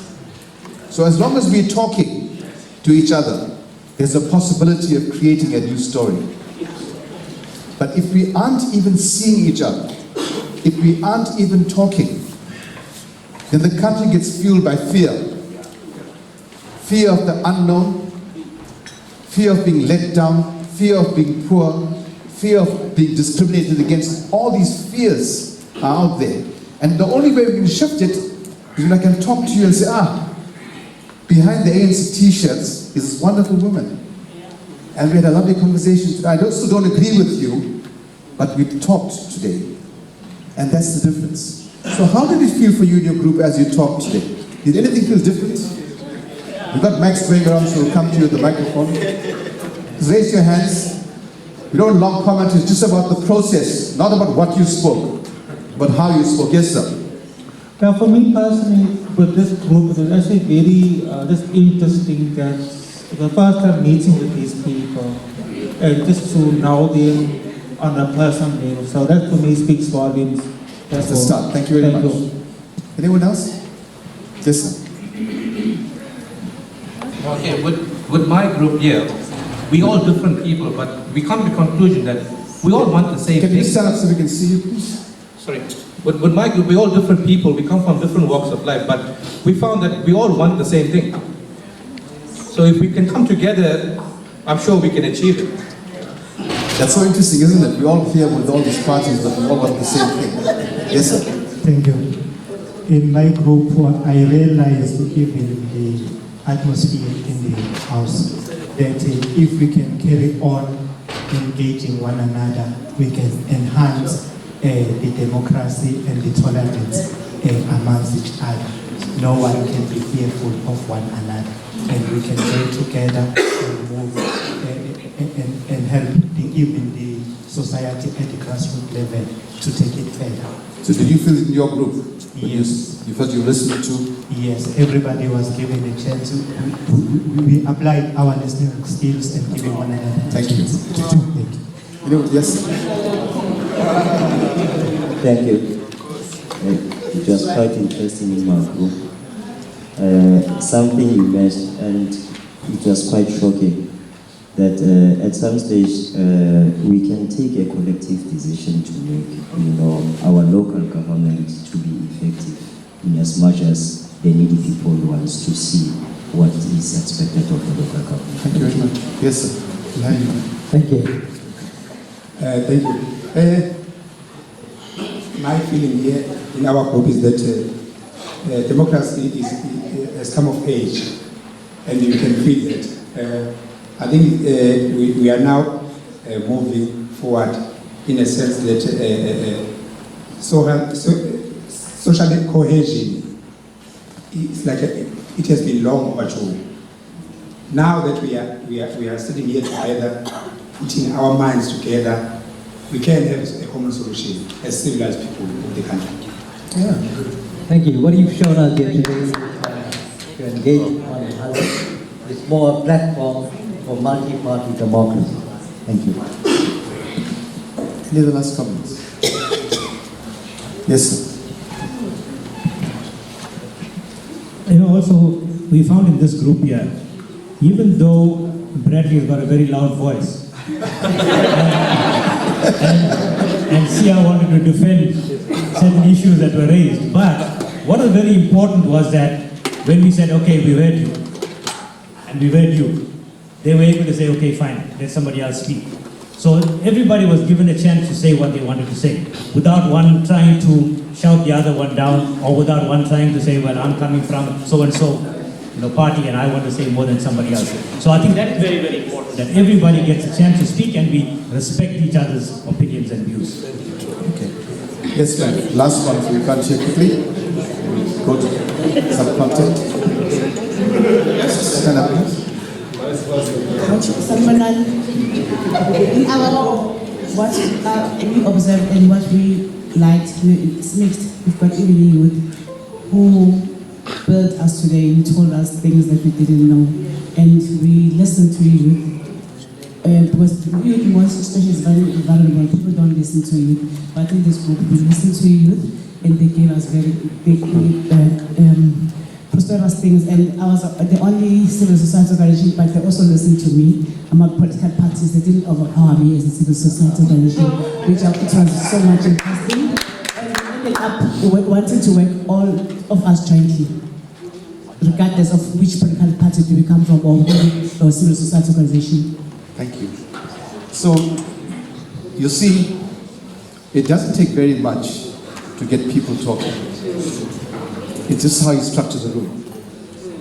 You take the tables out of the room, you put people together, you make sure they're listened to, and they talk, and the magic happens on its own. Our philosophy is you can change the world one room at a time, just the room you're in. This group has just said, this party has got the EFF, IFP, ANC, and they just said that they found it, they want to talk about something, doing something together. If we leave these things to experts to fix us all the time and think we have nothing to do with it, we will remain powerless for the rest of our lives. Politicians can't deliver anything to us. We have to work together. We need them, they need us to create the difference. But as long as we keep this divide and expect something from the experts at the top, it will never come, because no government can give us everything. Nowhere in the world. But we have this mentality, you must deliver. And someone said in the panel about service delivery, like it's a transaction. You're the client, and I'm the service provider, and I just give this to you and then you're okay. We'll never be happy in that space. So it's something about co-creating a new future in this country and writing a new story. And I hope that somewhere as you spoke today, you saw glimpses of that new story. That you actually can find each other, even though some of the conversations become uncomfortable. In a small group, you can talk about your uncomfortableness. You can't talk about it with 1,000 people in the hall. It will shut you down. But in a small space, when I look at you face to face, into your eyes, I can tell you, when you said I'm a racist, I was upset.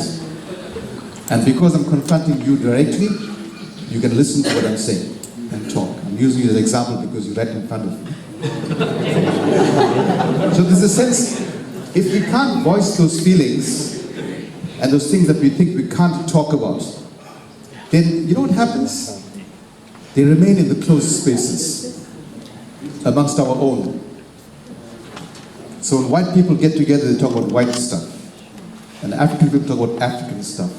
And Indian people talk about Indian stuff. Yeah? Sounds familiar to you?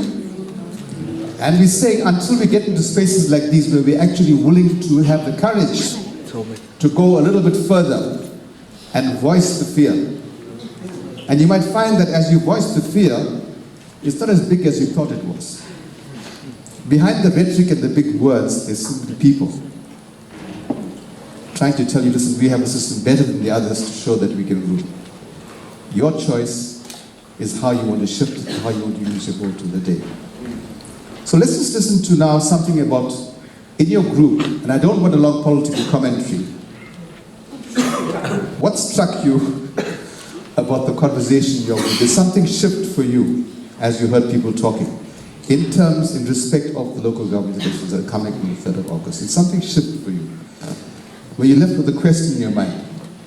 Something that said that this evening wasn't wasted. Something shifted for you. What was it?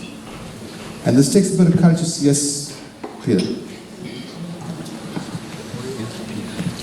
Just stand up, please, please.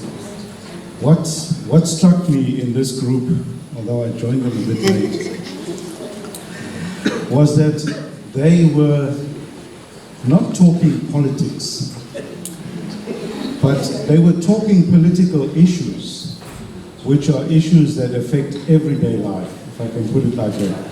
But they weren't putting it in a political way, but they were talking from their heart.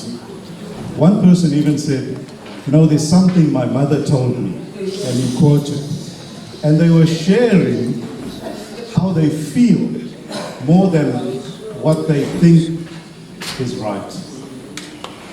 And that touched me because I think we're all going through an emotional political time where it doesn't matter anymore what's right or what's wrong, what does the Constitution say or does the Constitution allow this, but how I feel, because I've been hurt. I'm not getting what I thought I want to get. And that's what struck me. Thanks, Peter. Thanks for sharing that. So there's something about the stories that we bring into a room like this, the personal stories that you carry around with you. And some of us may die without ever having shared your story. It's really sad, isn't it? So sometimes when you get a chance to talk, you can't stop people talking because you want to share your story. And when you have people listening to you, it makes it more intense. Anyone else? Yes, sir. Thank you. My name is Kuma Kwaza from ANC. When we started here, it felt like a debate amongst the panel.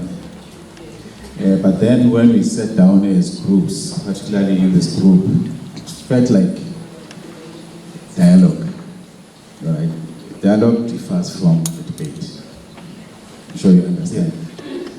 Now, what really shocked me within the group, not only within the group, but I think we amongst all of us here, is the honesty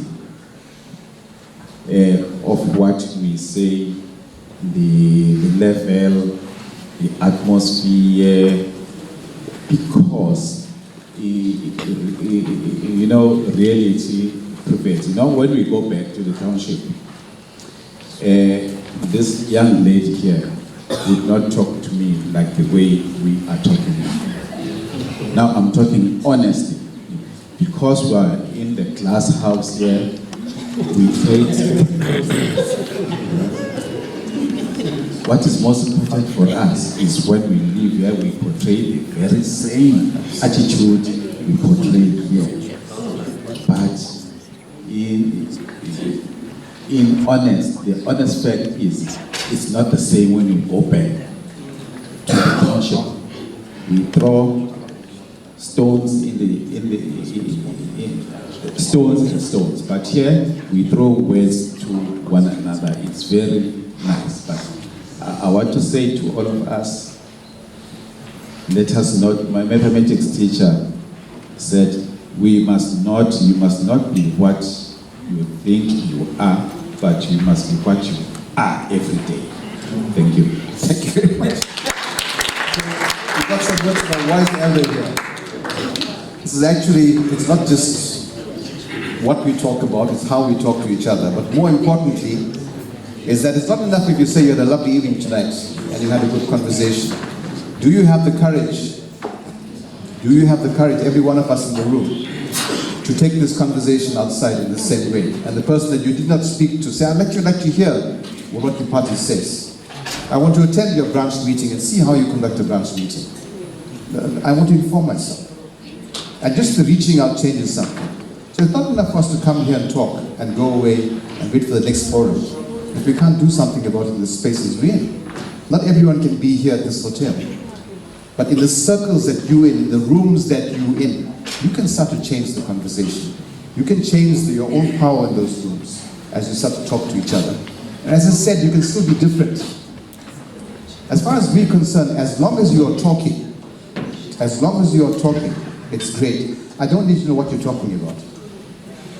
When I see people talking, it's a start of something, and I don't know what will come out of it in this group or in this group. But I know something magical happens in this space every single time. Anyone else from the groups? Yes, Bill. The name's Dhiru Soni. Just want to let you into a little secret. Grandma was my student. Having said that, what I've realized today, and I'm humbled in this conversation today, I realized that within the context of the shifting sands of politics, that we assume, those of us who were involved at UDW as activists,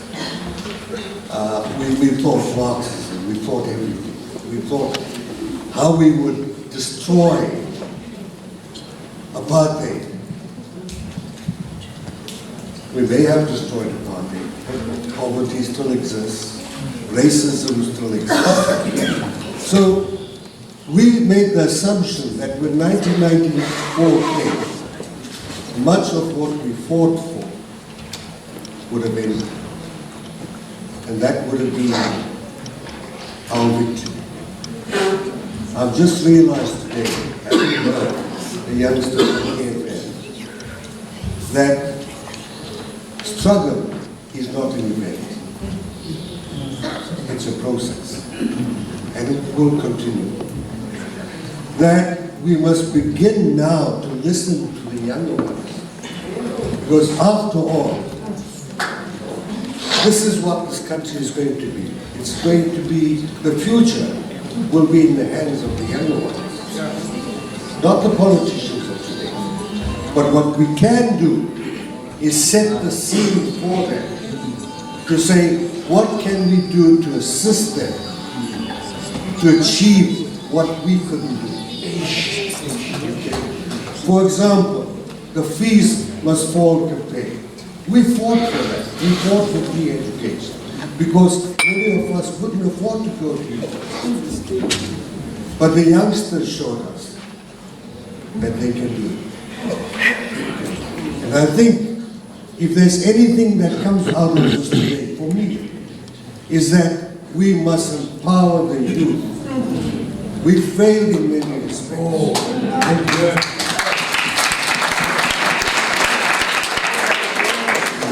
You can see lots of young hands clapping here. In fact, there's always this idea that somehow youth is somewhere out there, right? That they need to be saved.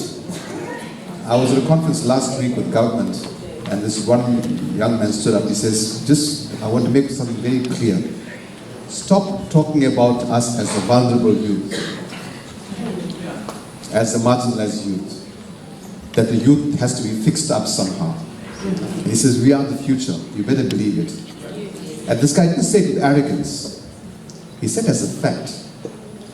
So if we don't engage constructively, it's actually, when you say something that sounds radical at first, and then really interrogate and talk to try to understand it, this is possibly something might shift on both sides.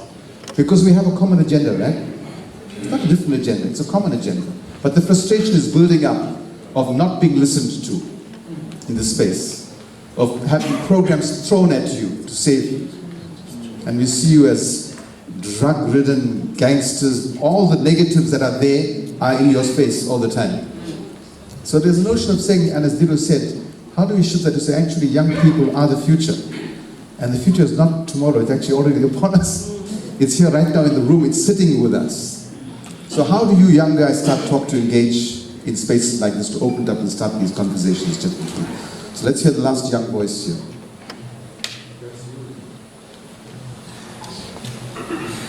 Hi, Imran. My issue or my comment is based on racism. Preferably speaking about myself, I went to an Afrikaans school. I'm not even 21 years. I chose to go to an Afrikaans school and I had great experience there. I loved it and I enjoyed working with the white people and I still do. So this young man, old man here. Is he young or old? What is it? Raised the point that we should stop looking at the past and looking back, but rather look forward. Racism can be finished, it can end, it is possible, we can do it, but if we stop thinking that the blacks are inferior, the whites are superior, and all that kind of stuff, we should consider each other as equal, and racism doesn't occur in some areas. It is possible. In my area there is no racism, and I love it there. And I love the white people, and we should focus on the future and not what happened 20 years ago, not what happened Thanks, Mr. where we can take some action. So there's a lovely example here of completely changing the stereotype. Where's the area? Young black women, Afrikaner white school, I love the white people. Now, to me, that's a space for a conversation. Yeah? It says, come engage me. Let's talk about this experience that's different. Because we do tend to generalize. Where's the area? All people are like this, all people are like that. But in this room, in this small group, you can't do that because the person is sitting just across the chair from you. And you have to see something else in this space. And that's the power of this kind of dialogue. Hello everybody. I am probably the oldest person in this room. Probably not. No. Shall I tell you, I'm turning 85 on Sunday.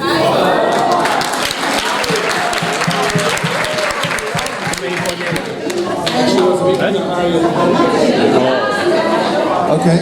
And I was in the struggle against apartheid. I was a Vaksash member. And I was a member of the Durban Detainees Support Committee, where we had many, many people detained. So what I'm saying to all of you, don't look at a person and think, I know what you like and what you think. You often are wrong, because I was in the struggle all those years, and now I am a member of Amnesty International, which is the international human rights organization. And I don't belong to any party, but I listen and I decide for myself who is offering the best for the people of our country, for the best for our young people. And we've mentioned here this before. Our young people are our treasures, and we should nurture them and help them in every way that we can so that they can achieve what they want to do. And we all have different goals in life. So that's why we should give them the space to be what they want to be. Just a reminder, we actually don't have to give them the space, they take it anyway. These guys are not waiting in line to say please, because their time has gone past. Just a warning to us that we better be talking to them. I'm going to call Stay back again. Stay? Brian. Okay, so let's take the last comment. Yeah? So as a group, what we observe is that all we've been talking here, we just tired for the political parties just telling us everything what to do and everything. So we just need to have implementation. To implement everything they say. And within 20 years, they say the same thing, but we're not doing it. what we do, we have conferences like this, sit down, after that tomorrow, it's the same thing. We're going back to our houses, to our sheds, we're not getting anything from this. So let's just make everything the same, then we're going to move forward. So you're tired of talking, you want to see some action now? Yes. And 20 years is a long time. Okay, can you have the microphone, please? Co-pilot thing.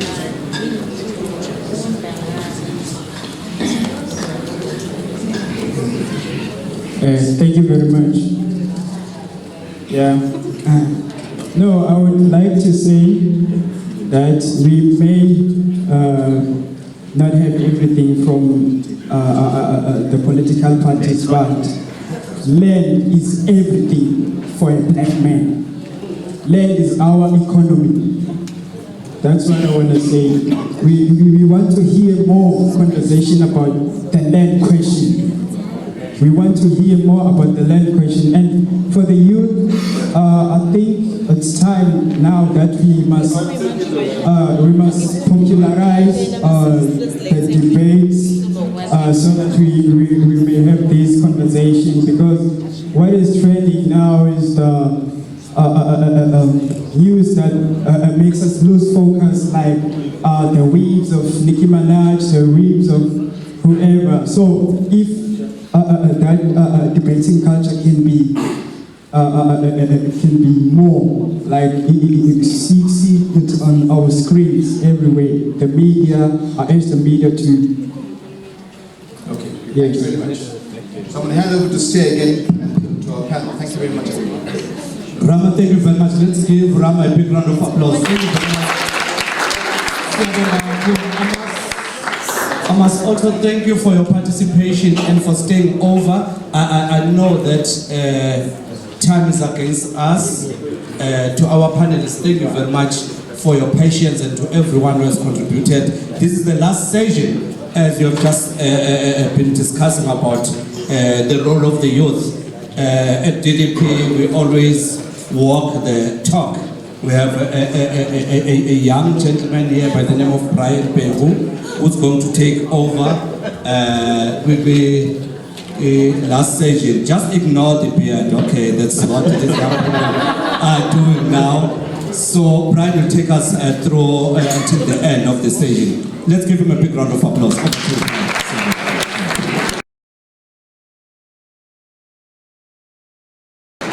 Okay, so I'm going to ask you quickly to get into your groups, back to your groups, just for 10 minutes. What I want...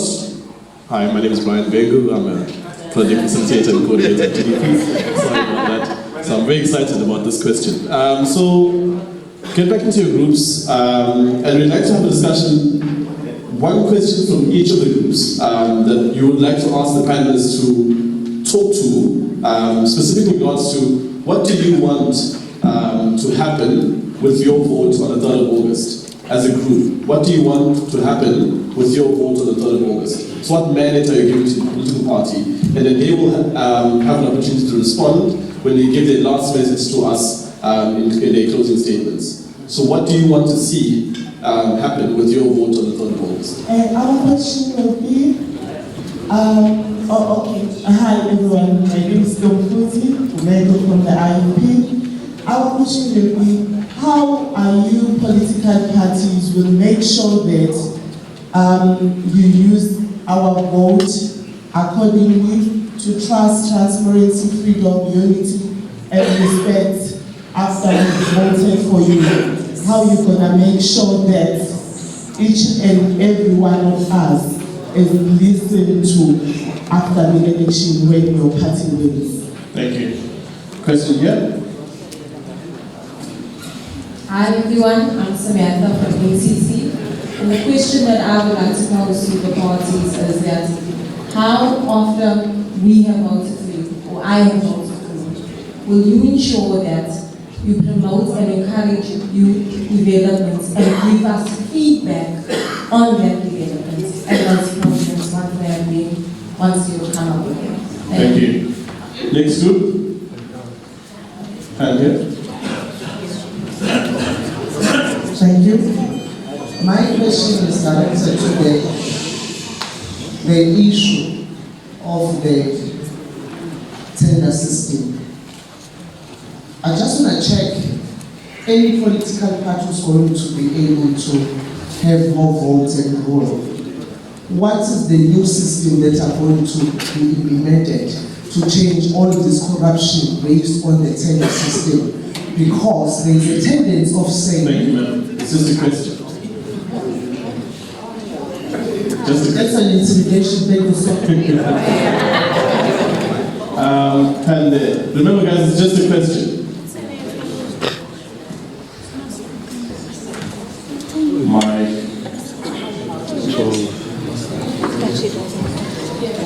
Good afternoon, panel, DVP. My name is Fox Thomas from the ACDP, and my question, our group question to the panelists is, after the 3rd of August when we vote you in, how are you going to influence the people of eThekwini and KZN on service delivery, your commitment to change or eradicate corruption in the municipality, and also your ability to afford good governance and good citizenship? Thank you. Thank you. Okay, my name is Michael Garo. From the Isha Takikani Group in Ward 68. Okay, in our group, when we were masters after the 3rd, we will see like what are you going to do about housing for the people? Guys, can you please listen to them? We need to know what are you going to do about housing for the people, because there's just a question. Overcrowding. As soon as you say because, although, it stops being a question. Okay, and we want to know what you're going to do about employment opportunities and opportunities for matriculants. Yes, thank you. Okay, before we go to the next group, can I please ask, there's been we lost a cell phone, we misplaced a cell phone. It's a BlackBerry Black Z3. If you have seen it lying around somewhere or it's next to you, please let us know. It's very important. There's a lot of work stuff there that you won't be able to decipher because it's coded and stuff like that. But if you know where it is, please let us know as soon as you're able to. Thank you. Even if you saw it outside somewhere. Thank you. So yeah, next group. Thank you.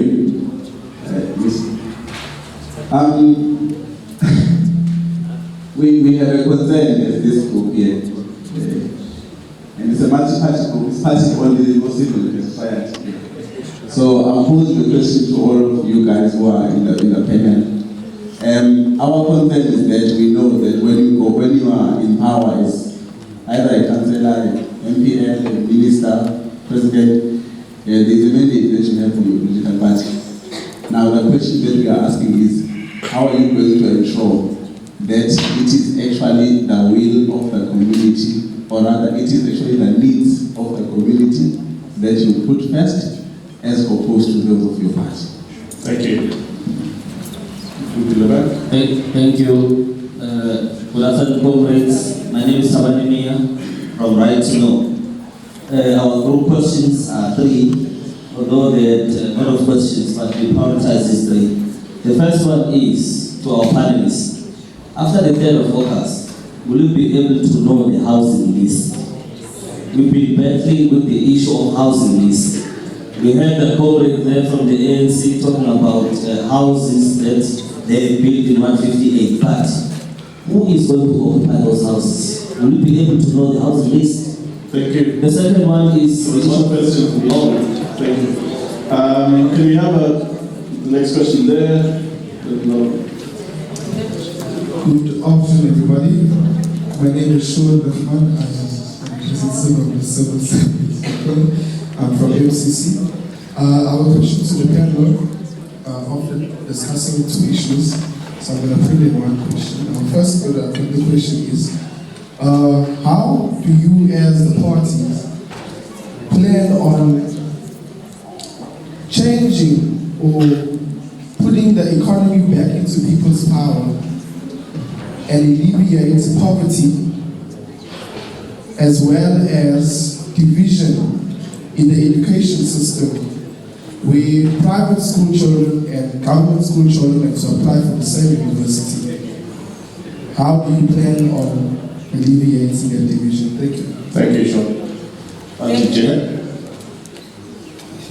Good evening, everyone. My name is Mtu Maire from IFP. In our group, we got a question that we need to pose to the panelists or to all the parties that are here. Our concern is about 2016. After the 3rd of August 2016, how are you going to hold your leaders or those people that are representing you accountable if they're failing us as the people of South Africa? Thank you. Hi, I'm Jamie. Our group question is, what is your party's plan to bridge the divide between the skills shortage that is crippling service delivery and the huge pool of young people who are either graduated and skilled or coming out of school, a school system unskilled? Thank you. Is there another group whose questions have not been heard? Any other groups besides Stella? Okay. So after this is this a final question? Okay. Cool. Thank you. Good evening, all. I'm Brad Siakam from the ACDP. I wanted to, this question is out to all the panelists.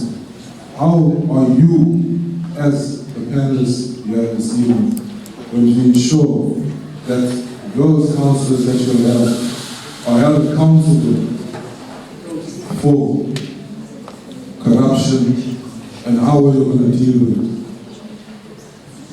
Okay, thank you. So what I'm going to do, because Jonathan quickly needs to leave, and we have asked for the allowance, he will speak from here, and then we'll give him an opportunity to leave, and then we'll go back to our panelists on stage.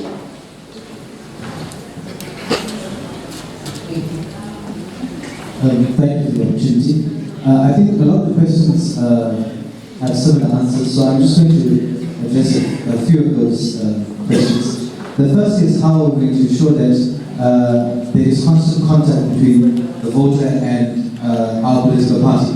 Of course, the MF has advanced the issue of NDP and the third arm of the NDP, which is an active citizenry, and we are in constant contact with our communities, even before an election, prior to an election, during election campaigns, and even after. Wherever we have our constituency offices, we are always seeing the community, so that will be no different. To talk to the tender issue, we believe that Section 36, the municipalities will stop being used. Therefore, there must be a multi-party authorization committee that sits to authorize tenders before they are granted. That's the only way you're going to be able to ensure that there is accountability in that space. How are we going to change corruption? Again, that also is attached to the tender issue.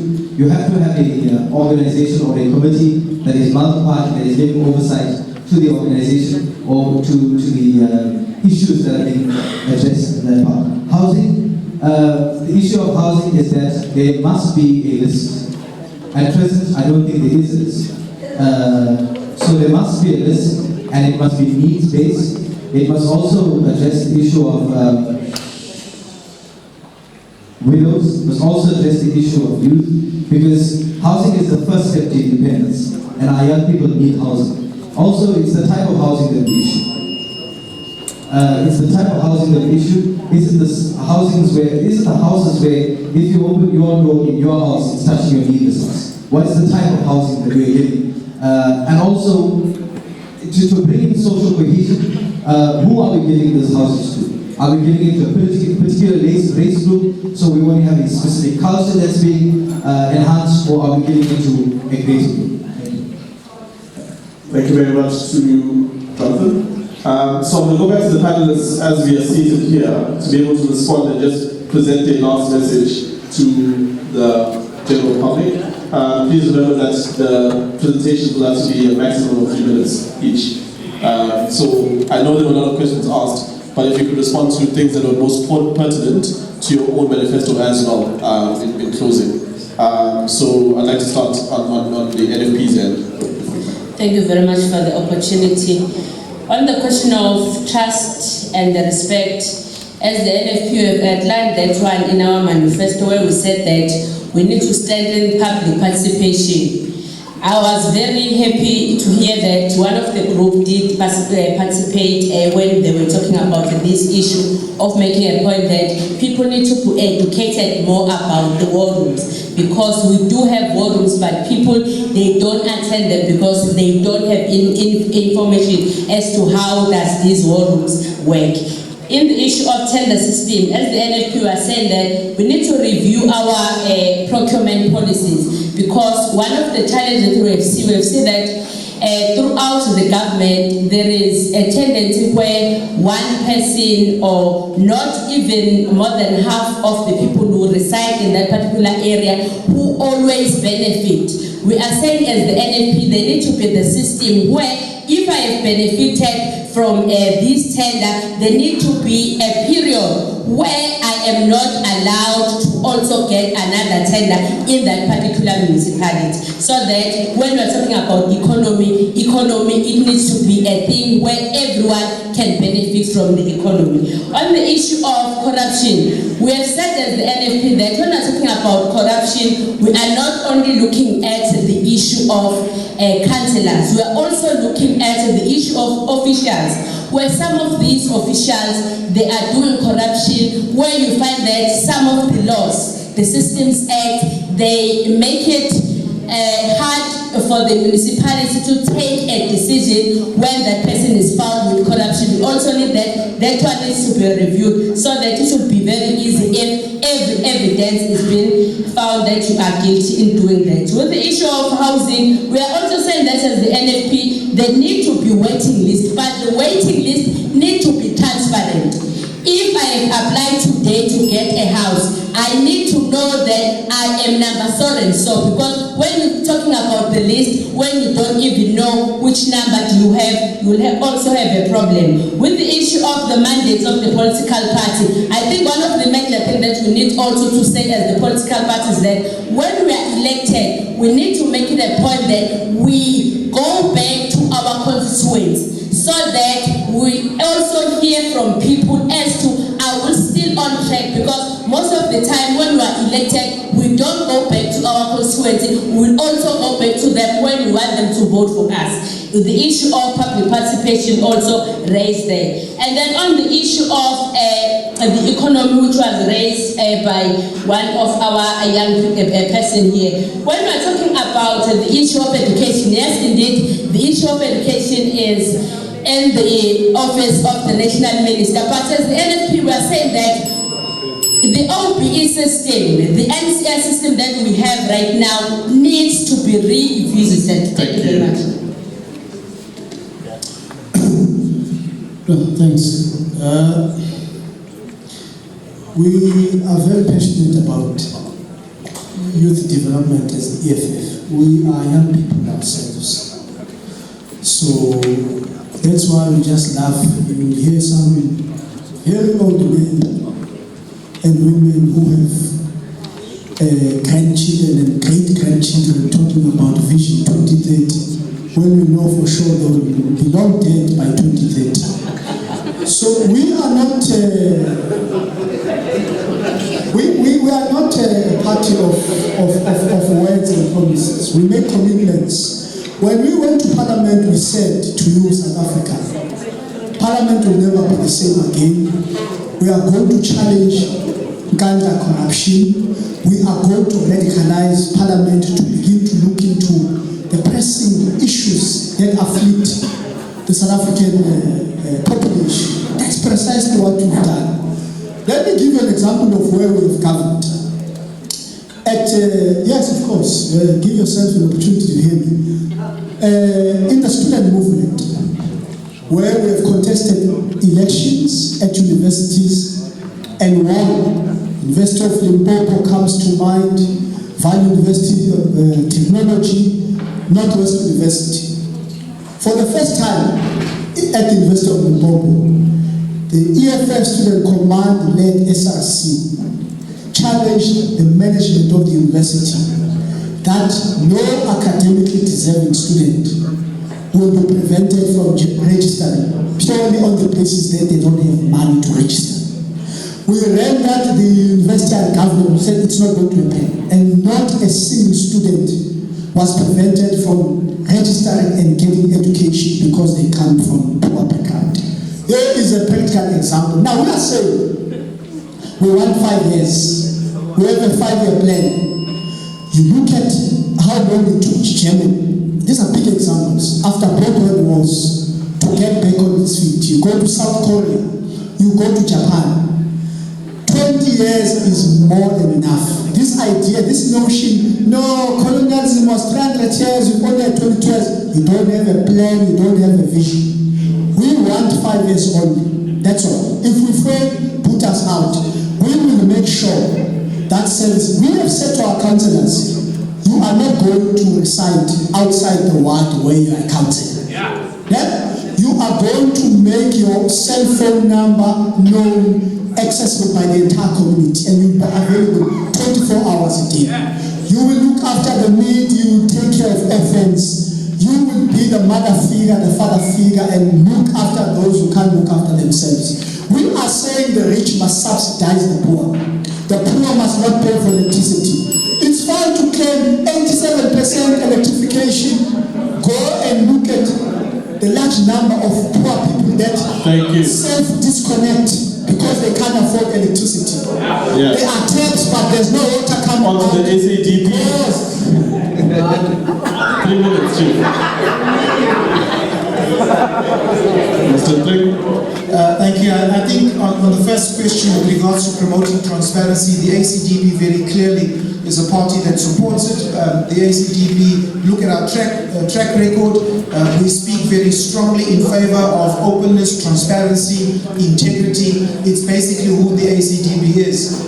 So all we do on that particular question is continue to perpetuate what we are currently doing. In terms of promoting youth development, I think one of the challenges in South Africa is that 70% of those... It's getting a bit late, but could you please just bear with us? There's still about 5 more presentations to go, and can we afford each person the respect that they deserve as far as their presentation is concerned?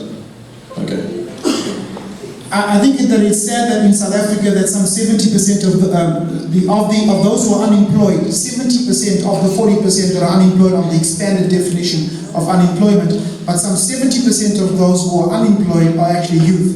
The ACDP says that unless this is given not just lip service, but unless we give serious talk and serious impetus rather to this challenge, the country is certainly going to be heading for major problems. Now, how do we address this? We skill our young people.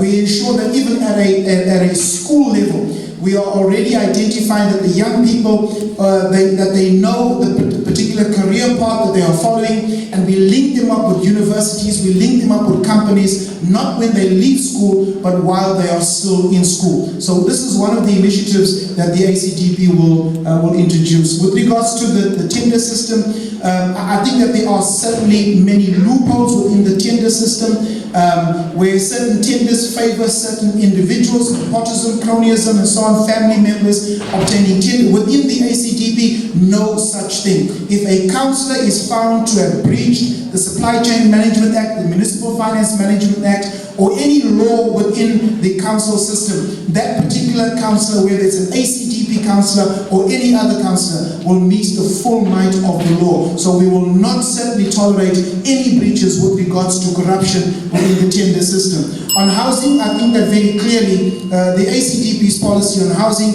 is that we build affordable, decent houses for our people, not houses that you cannot even put a family in. Also on the waiting list, we are saying that not only should we have a waiting list, but the ACDP will make those waiting lists available to all and sundry. So everybody will know exactly who's where on those particular waiting lists. How will we ensure that the will of the community provides over the party. I think very clearly the ACDP supports the fact that while some leaders say the party comes before the people, let me say very clearly, with the ACDP, the people come before the party. I think period. For us, that's a no-brainer. Then in terms of how do we plan to put the economy back in the hands of the people, I think that there has to be projects that look at upskilling, projects that look at providing opportunities in terms of small business, and this is certainly what the ACDP will do. Thank you. Thank you. Okay, thank you. The ANC. Okay, in terms of the employment and the economy, the ANC is still on record to saying that we are going to ensure that we improve on the local economic development that is driven by municipalities. We are calling upon all our municipalities that will take over on the morning of the 4th of August, that they ensure that they build more capacity in the offices that deal with local economic development. But we are also going to ensure that the promotion of SMMEs is done. And we have, as the ANC, through the ANC Youth League, ensured that the development and targeting of SMMEs that belong to women and that belong to youth will get preference. And set in terms of the set-asides for young people. But we are calling upon the young people that will be benefiting that they must properly pay tax and they must not collude with officials to corrupt those municipalities like others that have done in areas like Limpopo, to corrupt and ensure that they bankrupt government. We are calling upon the young people to be patriotic, serve the country and pay their taxes when they get jobs. But above all, we are also speaking on the issue of housing. We are saying that we will continue giving housing. Of course, people that are on the waiting list, they are given numbers. They know that they are on the waiting list. But the ANC in the province has seen that there is some corruption that has happened, especially in the allocation of housing, and other people who have been given numbers on the housing and finding that they are no longer in the housing. That is why through the MEC of Human Settlements and Public Works, we have established a commission that is going to deal with corruption around human settlements, and that is going to be done in partnership with the University of KwaZulu-Natal to trash out all those issues. We are also inviting people who have specifics to come out and bring that information, because we want to ensure that those things are rectified. We are also going to ensure that our councillors are held to account through IDPs, through Izimbizos that we want them to have. Of course, each and every councillor must hold community meetings so that you get your mandate from the people in your ward, so that the prioritization that you do at the local municipality, you do to the ward. The party gives you the direction in terms of the political direction that you have to take. But in terms of what are the priorities of the ward, you get them from the community meeting, you get them through the IDPs and Izimbizo. But in areas where that is not happening, the ANC has developed within its own as an organization a monitoring and evaluation task team that will deal with fast-tracking e-service delivery by municipalities, where all councillors will be followed up to ensure that the sins that we saw just before these upcoming elections, where people were rising up to protest, are avoided. That is what we are promising to do. But we are also asking for you to vote for the ANC for us to do that. Thank you, Brian. Thank you for the opportunity to step in for my esteemed colleague. I'm going to try and answer these questions individually as quickly as I can. How are we going to ensure that we use our vote? We use your vote properly. 3 simple things: transparency, accountability, and most importantly, accessibility.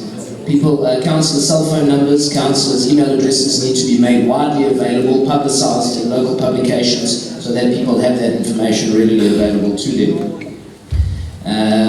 Samantha, how are we going to promote and encourage youth development? Well, it's not simply about just giving somebody a job. It's about capacitating the youth, giving them the proper education and the proper skills to do their job accordingly, so that it contributes to the economy. And we will incentivize businesses by introducing a measure such as a youth wage subsidy, which assists businesses to to hire youth who are skilled in particular fields, and it's subsidized by the government. With regards to the tender system, we would enforce what we've done in the city of Cape Town, where we have opened up the tender process completely and fully to the public. When tenders are made available, they are then publicized so the public know where the tender hearings are.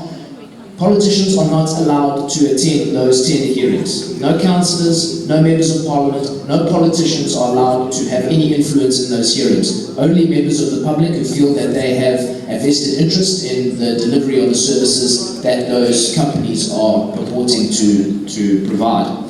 Mrs. Thomas, how would we influence service delivery, cut out corruption and good governance and citizenship? 3 simple steps. You don't steal the money, you employ competent officials, and you implement the ideas. And number 3, have a few good ideas of your own that you're able to implement. With regards to housing, I think you've heard the solution already. You make a housing list public. People are put on that housing list according to their needs and what their requirements are, not based on their political connections. How would we put the community first? Well, the DA has certain performance targets which it uses to ensure that councillors are using their time and their platform to represent their residents to their fullest. How would we ensure that the economy gets back to the people? You engage in proper public participation, not just a rubber stamp, but something where you actually take into account those issues that are raised by the community. How would we bridge the divide? It's a very important question. We're unfortunately left with this apartheid legacy of apartheid spatial planning which was used to divide us. Now we have to use that in a way to make it work, using that infrastructure, but undoing that spatial planning which has led to so many difficulties and so much poverty. How are we going to hold councillors accountable? Well, when things come out like the Manasi report, we actually put action on it. Bradley, I hope you're listening. We're going to action on it. We make it public as soon as it is made available so people can see, and we take action. Thank you.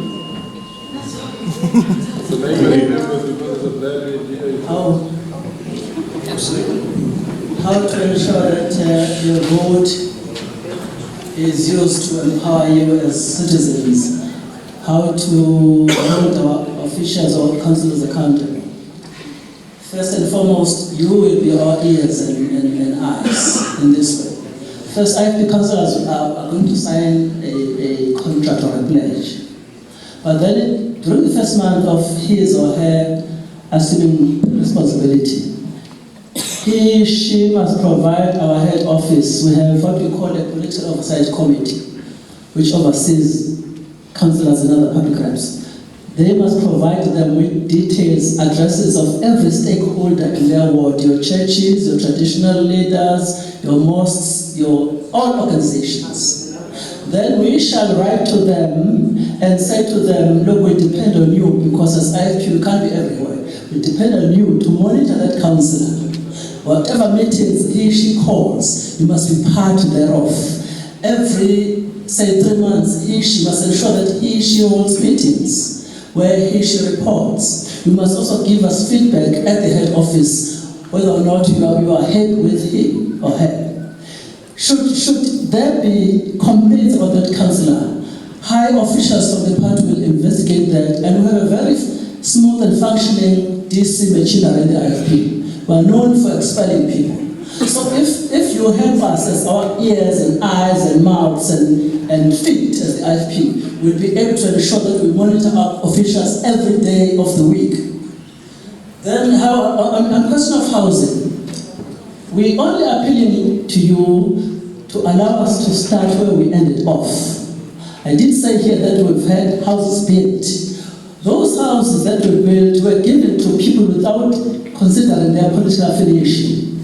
The fact that Ms. Gladys Mans, the veteran of the ANC, was resident at J section of Umlazi, that Mr. Gasa was a resident in this section, proves that we gave houses to people regardless of what their political beliefs. We're going to continue that way.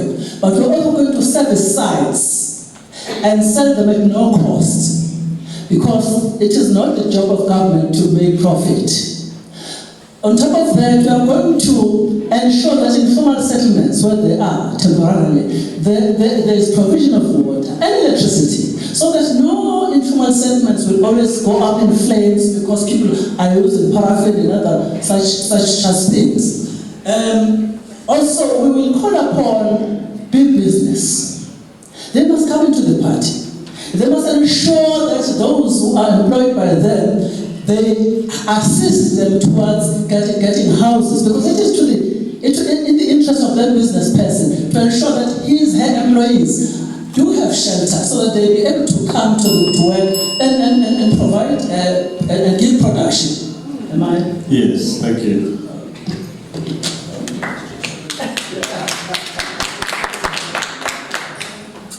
Thank you very much. Let me start with tenders. Tenders, they depict themselves as, if you know book Matthew, Devil on the cross. It's Jesus who's supposed to be on the cross, but now Devil is just on the cross, so that our people will not see that it is himself. We are saying as PAC. It's high academic what I'm saying, but let me just thrash it out. We are saying we are going to abolish tenders simply because they come from the kingdom of darkness. They are prone to corruption. Abolish them. When you abolish them, you are giving opportunity to the local municipality to have employment of the youth, the engineers, the builders. They can build houses. After that government was doing that, it was not struggling. So we are going to abolish this thing. We employ African people to work. That is how we are going to stimulate working. That is as simple as that. Abolish this thing. It is corrupt. It will forever be corrupt. Even if anyone can come to power, if there's those tenders, they will remain corrupt because they are coming from the kingdom of darkness. They are prone to corruption. Full stop. Number two, I'm coming to this housing issue. You can't deliver housing if you do not have land. You will never deliver housing. You will deliver 2 rooms. When I started to work long time ago, I just built 2 rooms at home. 2 rooms with a bathroom and a toilet. It costed me something like 35,000, somewhere there.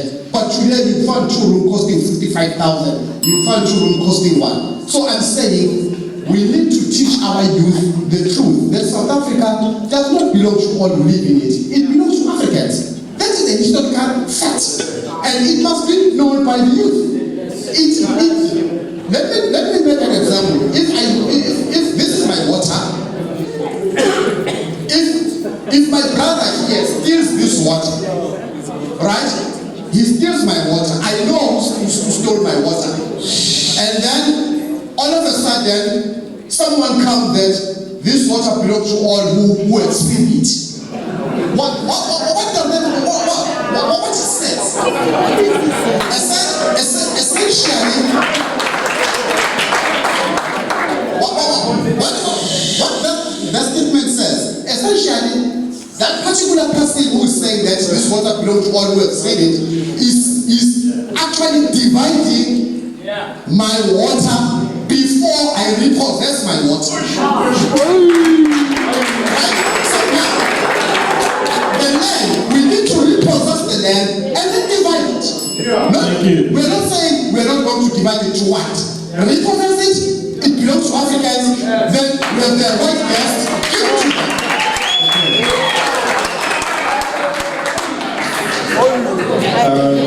So our last panelist, can we allow him to speak? Thank you. Guys, can you please allow him to speak? Going to make sure that we stick to the mandate that we gave you.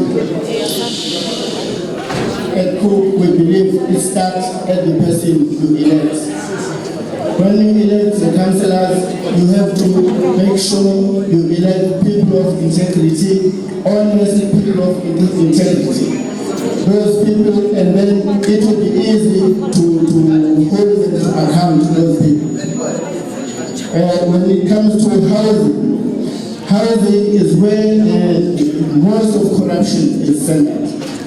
In eThekwini, for instance, we had the Manasseh report that named individuals that benefited or were involved in corruption that cost the city something like 3 billion rand, but none of them was ever held to account. Some of them are saying that corruption, fraud is a victimless crime.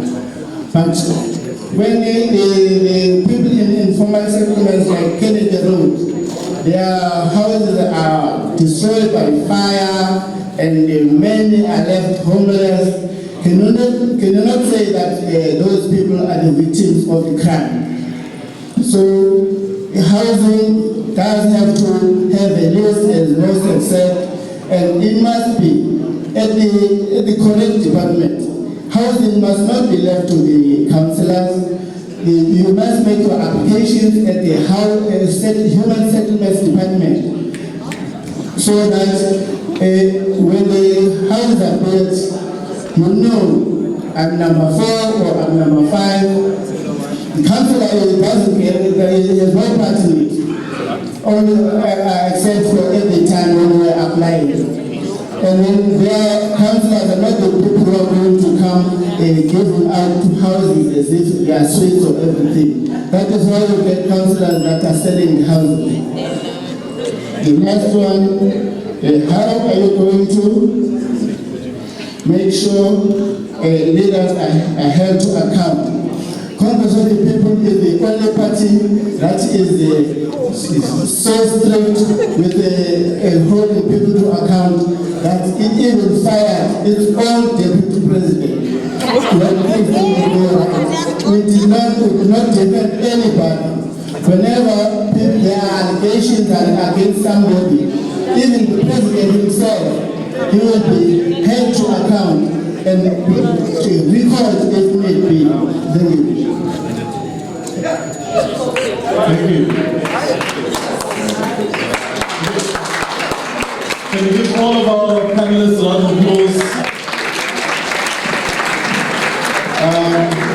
On behalf of the DDP, I'd like to extend a warm thank you for your time and your willingness to contribute both to the people and to ourselves as an NGO. But also, guys, last stretch, don't worry.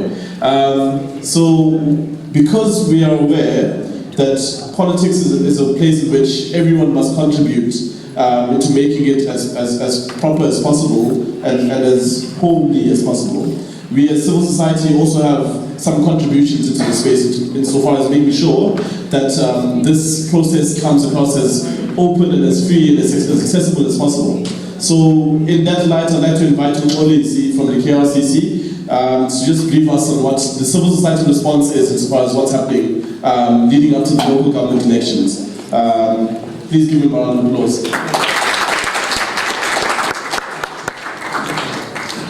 2 minutes. Okay, good afternoon. Okay, I want to say a few words here on behalf of the CSOs. Firstly, yesterday we had a session when the policeman was bored, actually fast asleep in the session. These days when we have political dialogues, we have the presence of the police because fires are expected. But this time I didn't see such. Yesterday I didn't see such. So that shows the maturity of our democracy in South Africa. And I have also noticed the way the discussion was flowing. So, but I'm not going to talk much about that, but I want to talk about 2 things. The monitoring team that we have in the province as well as observers. So we have 28 monitors that are deployed throughout the province in those areas that we traditionally called hotspot areas. So, and not those, I mean, we used to say that they are hot, they are no longer hot. So it is not predictable when are you going to declare the area hot, because anything comes at any time without you knowing. So, but there are people who are there. So as politicians, we are inviting you that when they approach you to ask about the next campaign that you have, the next rally, please do cooperate. They are not there to compete with you, but to make your work much easier. So there are 4 things that constitute free and fair elections that we want to do. One of them, we want to make sure that there is free political activity going on. 2, we want to make sure that those people who are entitled to vote. 3, we want to make sure that there is transparency. And then lastly, we want to make sure that there is secrecy. You don't get somebody interfering with you once you are there in the ballot box. So the work of the monitors is to look precisely to say that when we declare elections free and fair, those 4 things that I've mentioned have been covered. Down with the monitors, we have more than 800 observers that are deployed also, that are going to be deployed in KwaZulu-Natal. As we speak, at Fernhill Hotel in Pietermaritzburg, actually outside Howick. So those people are being trained. Actually, those are master trainers who will be deployed throughout the province, 5 regions, making sure that those people who are there near the polling stations on the 3rd of August, so they know exactly what to do. So I'm glad that this brings together the young and the old, the experienced and the less experienced, males and females, and all those people are taking part, and they are not supporting any political party. Even if they do, it is for them, it's not for the mission that they are called to do. So basically, that's the kind of information that we want to share with you. So, and the work that we are doing as civil society. So at some stage, we used to be like politicians when we were working in silos, which is a change today that we are observing when people work together like this. So not the political parties, but the civil society organizations in the province, they have come together to say that we want our voices to be heard as one. Hence there is the coalition of organizations. This is home to more than 160 organizations in the province who were working in different parts of the province doing different stuff, but they said we can really find some harmony in the work that we do, so let us do it together. Let us do it together. So DTP is the secretariat, and it is spread throughout the province. So all these activities that I'm talking about, they are coming from such a coalition. So what we want to see with you is to work together wherever you are. Don't call me a different political party. I'm just a monitor or I'm just an observer. We want to contribute to free and fair election. Thank you very much.